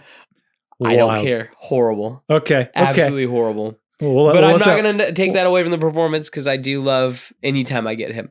Yeah. It's one of my favorite things about Star Wars. Yeah, Ian McDiarmid is fantastic. Yes. And I love his, like, perhaps your thoughts are not clear on this matter. Or I like the first thing he says, actually, like, you seem agitated, my friend. It's like, shut up, dude. Yeah, you know. You're so mean. Yeah, you know. Dude, he left me in a heap. and I really like the Vader's just immediate subordination. Yes. Undermining his master. Yeah. Well, he's just immediately like, Kenobi means nothing. Yeah. He's still so afraid of this guy. Yeah. And I really, really like, as we're going back into the Leia scene, that Natalie Holt waits until now to play the Imperial March, because now is the moment. He's truly Darth Vader. When Vader becomes the guy we know, because he's now let go of a major part. Because, he hasn't let go of Ahsoka yet. That hasn't happened. Yeah. Because, at this point, he doesn't even know she's alive. Yeah. But he's now let go of one of the last things about Anakin Skywalker. Yeah. That is Anakin Skywalker. And so at that point, now he has earned the Imperial March. Gotcha. I think that's cool. It is cool. It's just also one of those things that's like, that like you hear it in Rogue One, but you don't hear it in A New Hope. That's not fair though, because I'm aware, but I'm still that it's just like, it's one of those things that I'm like, I wish that she would have maybe just done like an Imperial theme maybe, or something like that from. I don't think that's like that. I don't know. I mean, that's Vader's theme. Yeah. It's his leitmotif. I mean, we talk about it all the time. Star Wars is, a third of what makes Star Wars Star Wars is the music. Yes. I mean, the only reason that's a thing is because that John Williams didn't write the music yet. Yes. So I don't know. I don't think that's fair. Okay. But we get into the scene that is, I think, really, really good. Obi-Wan lands on Alderaan. Leia comes up, and I love him kneeling down to her and saying, gives her Lola, talking about her gifts that come from her mother and her father. And you get the Leia theme. And then may the Force be with you. Get that. Get that French horn. Get that coming in. And then as soon as he steps up onto the ship, it transitions into the final theme that John Williams wrote for Star Wars, which is the Obi-Wan Kenobi theme. Which is pretty cool. We didn't even talk about that last week. That like, gosh darn it, I love me some John Williams. And I think it's really cool that he at least got to have his hand on the show at least a little bit. Yeah. And that's just it again adds great context for the original trilogy and frankly the sequel trilogy, because I've always kind of wondered why Leia names her son Ben. Yeah. They kind of had a little bit of a closer relationship. The only do you remember when he goes, "I'm Luke Skywalker, I'm here to rescue you." You're who? I'm Luke Skywalker, I have your R2 unit. I'm here with Ben Kenobi. She screams, "Ben Kenobi!" And then she runs out. I guess it gives some context to that. Yeah. Yeah. Mm-hmm. I guess. Although I wish too that she would have had more of a reaction to him dying. Yes, I know that is a big thing with yes, Hope, that right? I'm like, so that's why I'm like, it's a toss up. I'm like, this is cool, but at the same time, I'm like, again, though, it's one of those. It's like the Imperial March thing, right? It's like, I'm aware. Yeah. You keep adding to stuff. I mean, that is the thing. Yeah, it could hurt it, but yeah. So. Then we get into kind of the final beats, but we haven't talked about Reva's redemption yet. She goes to hunt Luke Skywalker on Tatooine. Yes. And I also really like that we get a little bit of context with Owen and Luke's relationship. That's fun. Yeah, like that he cares about him. And I like that Beru and Owen decided to try to go home alone on her. Yeah. That they hold their own to a degree. Yeah. The shot that really gets me, that I really like, you're protecting him like he's your own. He is my own. He's my own. I'm a farmer. Yeah. Yeah. I love that. Mm-hmm. I love that. Yeah. I think that they were skirting a fine line with this scene. Having Luke unconscious and he sees a lightsaber. There's some issues. I know it is dumb. It's too close. Yeah. I don't, because that's the like. I was just say they just barely get away with it. I know, I was gonna say that like I guess we should just get to the point that like I'm happy that like she made the decision she did. Yeah, but at the same time, she's too much of a liability to leave out there. Yeah. Because one, there's too many Jedi out there to begin with already. That like just all the other ones that we now know with people adding to the story. But then two, that she just knows the biggest secret in the entire universe. Right. The most important secret. Yeah.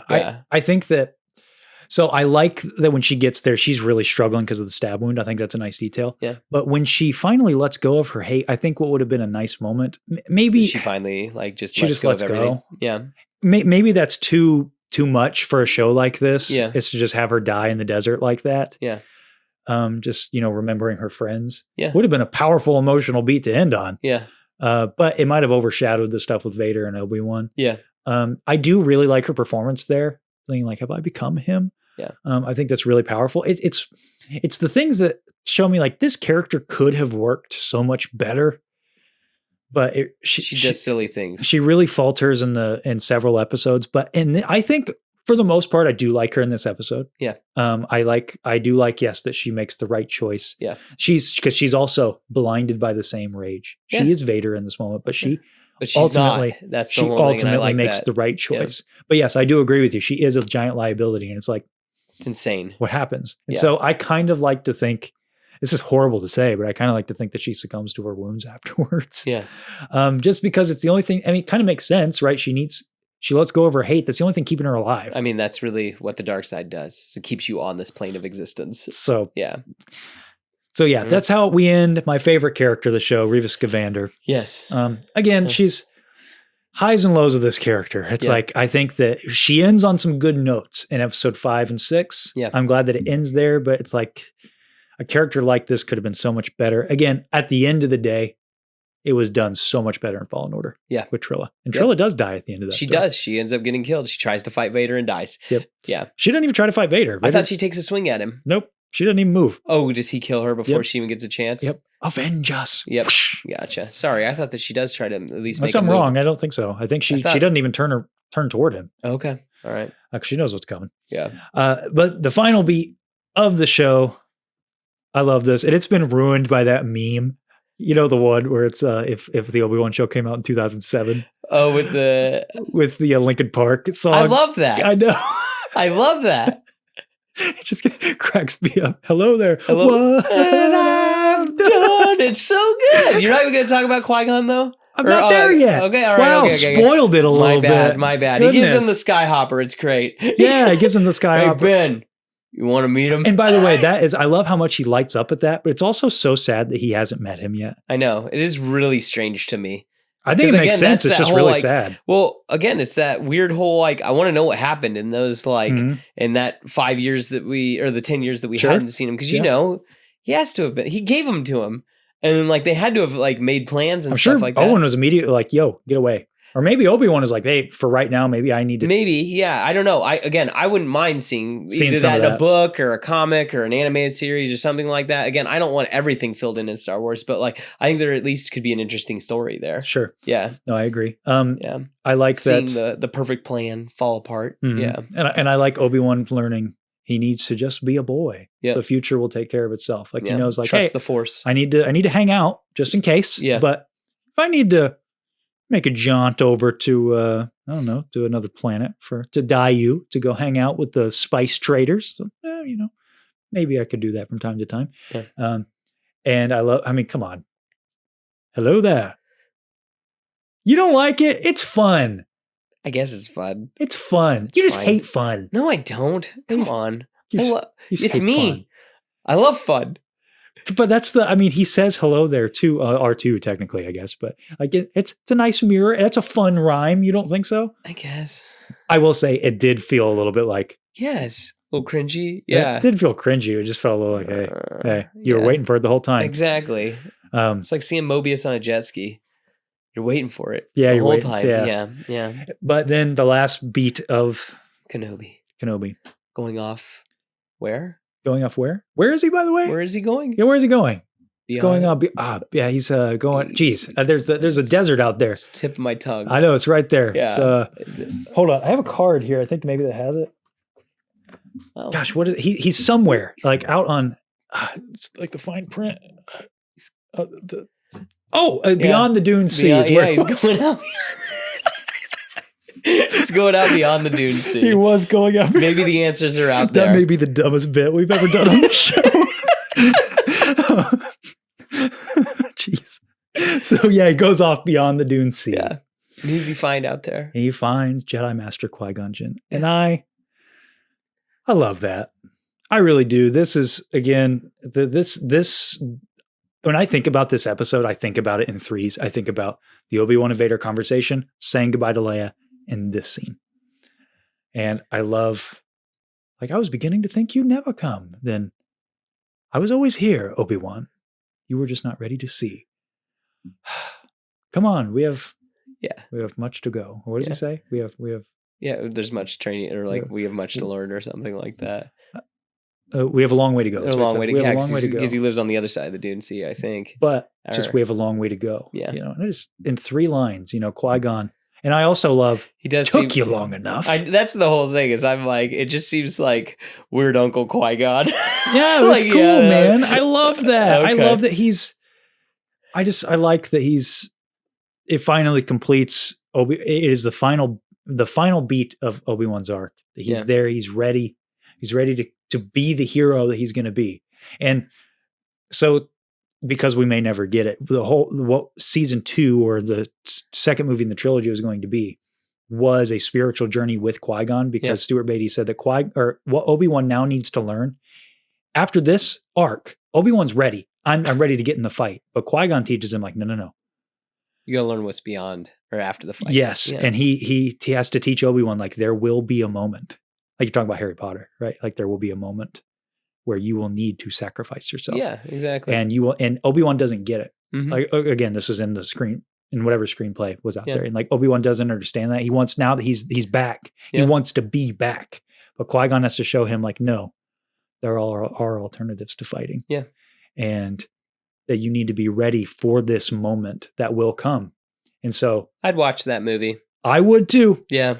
I'd watch that movie. It'd be sick. Yeah. So that kind of wraps it up. Yeah. So I guess the question is, so I know we've been having fun, been memeing a little bit. We've been playing it up. Yeah. But in all seriousness. Little joshing. Yeah. Little joshing. A little pulling some legs. Yeah. Little of that. Yeah. But in all seriousness, after revisiting the show, has your opinion really changed or not really? Do you like it more or do you like it less? Maybe a little bit more, slightly, but I still again, it's what we were talking about. It's the things just kind of whittle away. I think it ends very strongly, but it's just getting to there. Yeah. And I think that it begins pretty strong. And that's why I put it where I thought it had 2 good episodes out of the 6. And that's why I put it where it was. Gotcha. So, yeah. Why? How about you? Where do you feel? Where do you fall? Do you love it more? I'll be honest with you. Much to my surprise, I think it's because I was looking for it, but I did find more flaw with the show. Yeah. While watching those rose-tinted glasses, they faded a little. I think that I think it comes back to those 2 perspectives, where it's to me the peaks of this show. I can hits. I can look past some of that other stuff. Yeah. I also, like I mentioned last week, I think it's much more enjoyable watching it all at once, which is difficult. So that's why I don't watch it that often. Yeah. It is tougher when you have a week between each and one's not a very good one. Exactly. Exactly. It's wow, that's tough. Yeah. I think another part of it is I feel like I've got to fight for this show, because it's just, I remember when I watched it just being so you were mad. I was everybody else was. It's nobody liked it. I'm man, because I don't typically feel that way with Star Wars. I'm usually on the popular side of the fence, But in a way, I'm kind of happy about that, because it shows that I'm not just kind of a conformist when it comes to Star Wars. Yeah. So it's kind of a confirmation of I have my own opinions. And I'm okay with that. I'm okay that I like the show. It's okay to like things. It's okay to not like things. Yeah. Maybe it's just not my Star Wars. Yeah, and that's okay. That's okay. And but I will say there are things I came away with liking more. I don't mind Reva as much anymore. Yeah. Watching it a second time, because the first time I watched it, I did not like her redemption at all. Yeah. I didn't like that. Now watching not a second time, watching it again after a year, I think it's fine. I actually think it helps her character quite a bit. Just now that time, asking, is it all worth it? Yeah. I mean, I like it. I like all the stuff it gives us. I think that. Still think it should have been a movie. Well, yes. I mean, it all comes down to that. Sure. That's but fine. And a lot of that fills it out. But yeah. I just like the character of Obi-Wan. I love these characters. I love seeing. I think it was a bold choice to tell a story that was a little quieter. Yeah. No, Star Wars is fine when it's quiet. It doesn't need to be loud. Yeah. Doesn't need to be crazy. Again, I would have loved a personal episode. I mean, I talked about that in the last episode. Yeah, Like, I just would have like loved no something even dialogue. more personal. Like, I like those moments where they're both in the back to tank, when they're both sharing a memory. Mhm. I like that stuff. Yeah. Heck, if I was in charge, I would have had almost no dialogue in that first episode. I would just want them, Mhm. just it's quiet. Yeah. Now I'm going to ask you a second question. It's a little, Uh-oh. gonna, All right. little deeper here, All right. because I'm guilty of this too. So I'm not attacking you, but I am curious. Attacking me. Do you think that your own expectations of what, because you had a lot of expectations for the Oh, show. yeah. No, this should have been the show. Do you think that those expectations of what you wanted for this show has influenced your opinion negatively? I think what hurts it is that it starts with my expectations, because you see him on Tatooine. It's like, oh man, this is kind of like what I'm grooving on. And then like it quickly changes. And I think that did hurt it a little bit. But I guess maybe I just felt betrayed or whatever, because like it was close to what I wanted. There's moments that I liked that I really like and what I kind of want. But I think ever since Last Jedi, like I try not to get excited about Star Wars ever. Yeah, I'm kind of the same way. Yeah, because again, I got bamboozled, as the kids would say. Yeah. I got duped. That I got really, really excited for it, and then that it kind of really took the wind out of my sails. So I don't really I try not to get excited for Star Wars anymore. That's a if bummer. that makes any sense. I think Like, I don't like to get like, No, I understand. super fired up. But of course, like, I was pretty excited. Like once Ahsoka got going, like I was like having trouble going to sleep, because I'm like, oh man, like that tomorrow's Ahsoka day. That like it's going to be a blast. yeah, Here it is. exactly. Yeah, because No, I get you. I think that I have a little bit of this. So when I think about Obi-Wan, there is a part of me that's like, man, I do wish they did some of this and that. But I do try to separate it, because I think it's impossible as Star Wars fans, like you mentioned last week, No. these are the characters. Yep. And how do you We tell were- the story? We were always going to have expectations. Yep. Everybody was, and you're never going to live up to them. No, So because this in your show head is- it's always like cooler. You know what I mean? Like, who knows? Maybe Roken's shooting Vader with a big gun. Maybe that's super stupid. Like, Yeah, sure. maybe it is. Yeah, like just in my head, I think it's cool. You know, And maybe having Battle of the Heroes play for a second time is overdone. You know? yes, or a rendition of Duel of Fates or something Yeah. like that. Yeah, So that's kind of where I'm left with, is I'm like, I like it just a little less. Maybe it is high B tier at the end of the day for me. Yeah. And maybe it is where you had it in D tier. I think that's I think that's harsh. I just knew that you were coming in hot, and I was like, I can't let this happen. No, hold on. You put it in D tier just so it would average out. Just so it would average out lower. You son of a gun. That's what you did. No.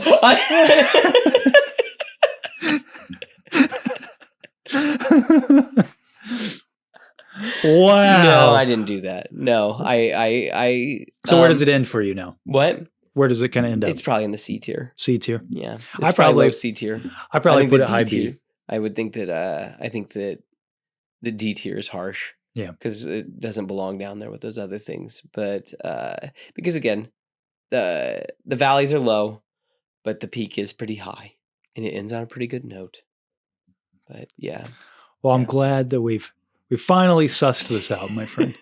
Let's get into some fun. These aren't really questions. I asked stuff. I asked all you guys your likes and dislikes from the Obi-Wan show. So I'm going to read a few of those.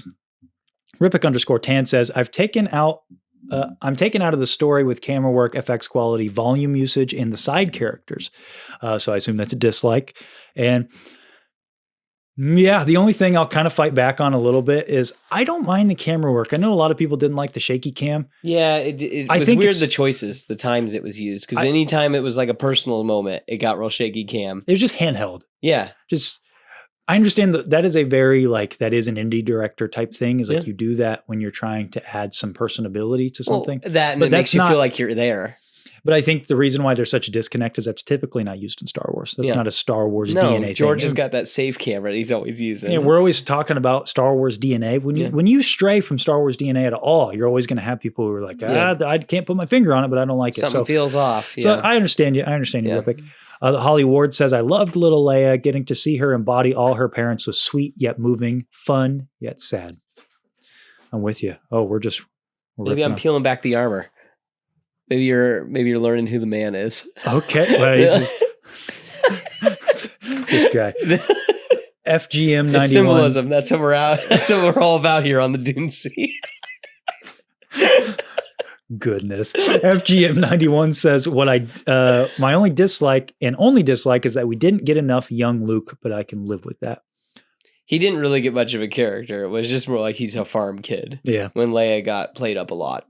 So he also said what I did like was we finally got to see Prime Vader versus Obi-Wan before the original trilogy. I like it too. I like that too. I think it's fun, their fight. Jay Recky says, loved how the world felt lived in. Hated the theme song. Sounded like the Spider-Man game. I love that you said this because I have always thought this. I didn't want to derail our conversation earlier about the theme song. The Obi-Wan theme? The Obi-Wan theme sounds exactly like the Insomniac Spider-Man from the PS4 game. It's very similar. If I cut a reel about this, because I don't want to get DMCA'd on YouTube, but if I cut a reel about this, I'll compare them. Okay. Because it's very similar. I know it doesn't make me hate it. Yeah. But I will admit the first time I heard it, Yeah. it took me out of it a little bit. But I can't put that on John Williams. It's not like he played the game. I doubt it. Yeah. I doubt it.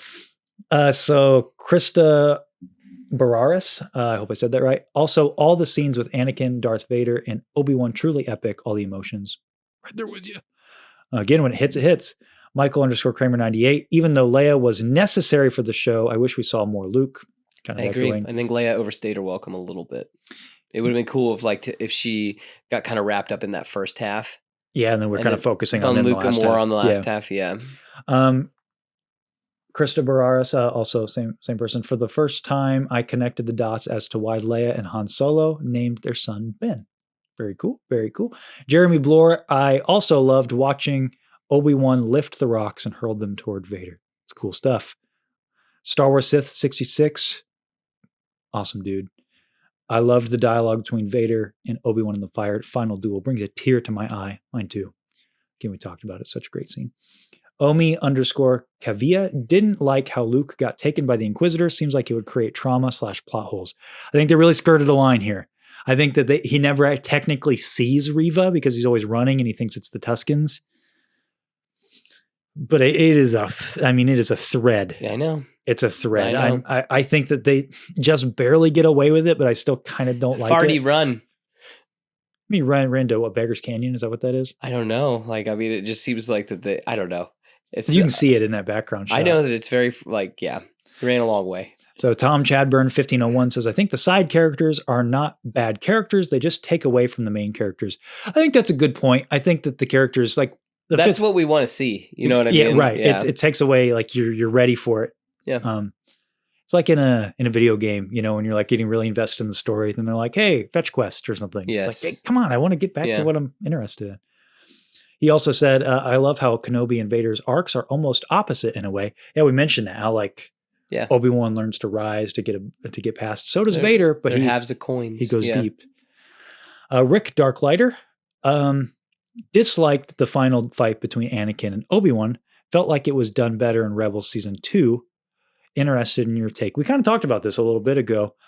I get that they're similar, but I think they're meant to be similar, but I think they're different enough. Yeah. It is weird, I guess, to think about that. That Obi-Wan could school him. Because that he keeps getting stronger. You know what I mean? How much stronger is he going to get in the next 10 years? But granted, I think that part of that is that Obi-Wan falls so much more. Because I don't think that there was any chance Obi-Wan was he had no chance on the Death Star. None. Right. Yeah, none. And let's face it, we talked about it a million times this episode, but he uses Vader's motions against him. It's true. And by the time we get to the Death Star, Vader's not that guy anymore. No, he's not. I was going to say, he's playing the game very well. Yeah. BD Dubs says, liked Ewan and Hayden back in their incredible performances. Totally agree. I just love their flashback. Just in general, the performance too is really fun. Dislike Reva and the focus on her illogical motivations and the pacing of how it was revealed. Yeah. Yep. Schradester, I apologize for pronouncing that wrong. 8. That's our buddy Grayson over at MortisFM. Give them a follow over on Insta or on YouTube, Spotify, wherever. They got another great podcast. The budget is what fails this show. There is such a good framework, but corners are cut. It is weird. I ended with this because our good buddy DiamondFigs put out a post a couple weeks ago that kind of blew up a little bit. It was a spending report that compared that Kenobi had got a $90 million budget, whereas She-Hulk got $250 million. Yeah. A lot of people were like, I just can't believe this, you know? Yeah. And yeah, the optics of that are pretty bad. It's pretty crazy. like well, I mean, you we even give- talked about in the last episode that it's weird that like Andor got to go to real places. Yeah. And then they Andor also got like a $250 million budget. Yeah. So it's weird. It is weird. It's so strange. So, but the only thing, Because think about how much of that 90 million Ewan McGregor sucked up. maybe, yeah, And but he Hayden also Christensen. produced it. So Yeah. yeah, so I don't know. I don't know. But I will give a little bit of pushback to the fans here. I'm not even defending the show. Just because you see these two numbers, 90, you could do a lot with $90 million. You There can. was a time. Think about The Creator was made for like Yes. nothing. And that movie's really pretty. Here's Yeah. what's weird. Like, this is kind of some filmmaking nitty gritty here. I know it's kind of boring to some people, but we live in a time now where either you get a $10 million budget or you get a $250 million budget for a movie. There's no in between. No. And some of the best movies ever made were made right in that. There was a sweet spot pocket of like $30 to $60 million. And those are just not given anymore. Like Yeah. the only director that gets that nowadays is like Chris Nolan. That's it. Yeah. And like, that is the good place to be. These overblown budgets Yeah. are absurd and they're not really necessary. You don't Yeah. need those kind of budgets. And we were talking about earlier, limitation breeds creativity. You It is don't true. need it. It's how they made the first Star Wars movie. Is $8 million. Figure it out. Now Yeah. I know these numbers may seem even really high, Yeah. like 50 million. That's still really high. Like in filmmaking terms, like there's marketing, there's all this stuff. It takes a Yeah. lot of money. Well, it takes a village, and you got to pay the village to come. Exactly. Yeah, So that's the whole thing. $8 million And to then- make Star Wars is a And lot. The whole thing or too is not it's a not lot. fair to compare Marvel properties because, like, that whole weird thing they do where they're filming like several things all at once, and Yeah. then they're like finding it in the And- edit. and That's how also- those things get so blown out of proportion. Yes. And also Yeah. She-Hulk was, CGI. Yes. I mean, talk about CGI. I mean, the main character was CGI. So you Yes. have that budget and to factor in. Yeah. So I don't think it's apples and oranges if you're going to compare the She-Hulk budget to Obi-Wan. The optics are terrible. I'll give you that. It's just like when you look Star Wars' biggest characters yeah. versus She-Hulk's not really a tentpole of Marvel, and yet Yeah. she's getting all of this money. It's attention. Yeah. And that's not even to say anything of the She-Hulk show. I mean, I didn't like it, but if you liked it, I'm not saying anything against that show. It's just, I think it's a mistake just to see those two numbers and be like, but She-Hulk got this and Obi-Wan didn't get this. It's not about the budget. If you don't like the show, then complain about the show and what they do in the show. It has nothing to do with the money. Yeah. Like they could have done a lot with $90 million. They could have built sets with $90 million. They could have done a lot with that money. Yeah. But unfortunately, it's just the machine has become so overblown when it comes to a lot of these. I mean, let's Just face it, producing them. Disney properties. Yeah, Yeah. they become a machine. Yep. And they're producing Disney property or Disney Plus shows, kind of like they're doing Marvel stuff. Where I love me some Marvel, but they've become a machine. Yep. And sometimes it works and sometimes it doesn't. Yes. Yeah. And like It doesn't matter if you don't like this one, you can go on to the next one. And it's Exactly. disappointing, and I don't like that. exactly. But yeah. So that kind of brings us to our end. This great discussion. This journey. This journey. Yes. This come to the end of this road that we've Mhm. been on for some time. Hopefully we can finally put it to rest. We can bury them like the lightsabers out in the Dune Sea. Yeah. Finally. Reva's lightsaber. Like Reva's lightsaber. I feel like Obi-Wan took it with him. I don't know. I could see him just putting it like Oh, using that'd the be force sick. and just like what Rey does. Doesn't she bury them? Yeah. Yeah, That'd be like sick. that. That's an idea. Huh? Yeah. So finally put this past us and we can move on, give you a little tease for the next few weeks. What's going on out in the Dune Sea the next few weeks? Well, we're going to pull back. We've been having an intense 2 weeks. Next week, we're going to have some fun. Our top 5 favorite Star Wars characters. Who are they? Woo, we're just going to have some fun. It's not going to be a fight. It's not going to be a tier list. It's No. just going to be who's our favorite Chit-chatting. characters? Yeah. Why do we like them? Yeah. And opening up some questions to you guys. Who are your favorite characters? Let us know. And why? Do you like the Obi-Wan show? Do you not like it? Do you agree with our opinions? Do you not agree with our opinions? And then after our top 5, we're going to make good on our promise. We're covering Genndy Tartakovsky's Clone Wars. After all, it is the 20th anniversary. We get to talk about my Obi-Wan. Yeah. Yeah. I love it too. Yeah. So it'll be fun. We've had some fun disagreeing. Let's get back to some agreeing. Yeah. Let's have some fun with that. Yeah. So, It'll be a good time. Once again, everybody, thank you so much for tuning in. Thanks for all the comments. I love the support. Geez, I mean, unreal support lately. I was going to say, it's been wild. It has been wild. We Didn't did it- this for our 500 sub special, and it's Yeah. like, We're past that. we're past that. Yeah. And you guys, seriously, guys, I mean, hey, it means the world to us. It does. We say it every week, but it really, really, really does. It means the world to us that you guys care enough about our dumb opinions to tune in and listen to us and hang out beyond the Dune Sea. So we hope you'll tune in next week and talk about our favorite Star Wars characters and why we like them. See you guys next week.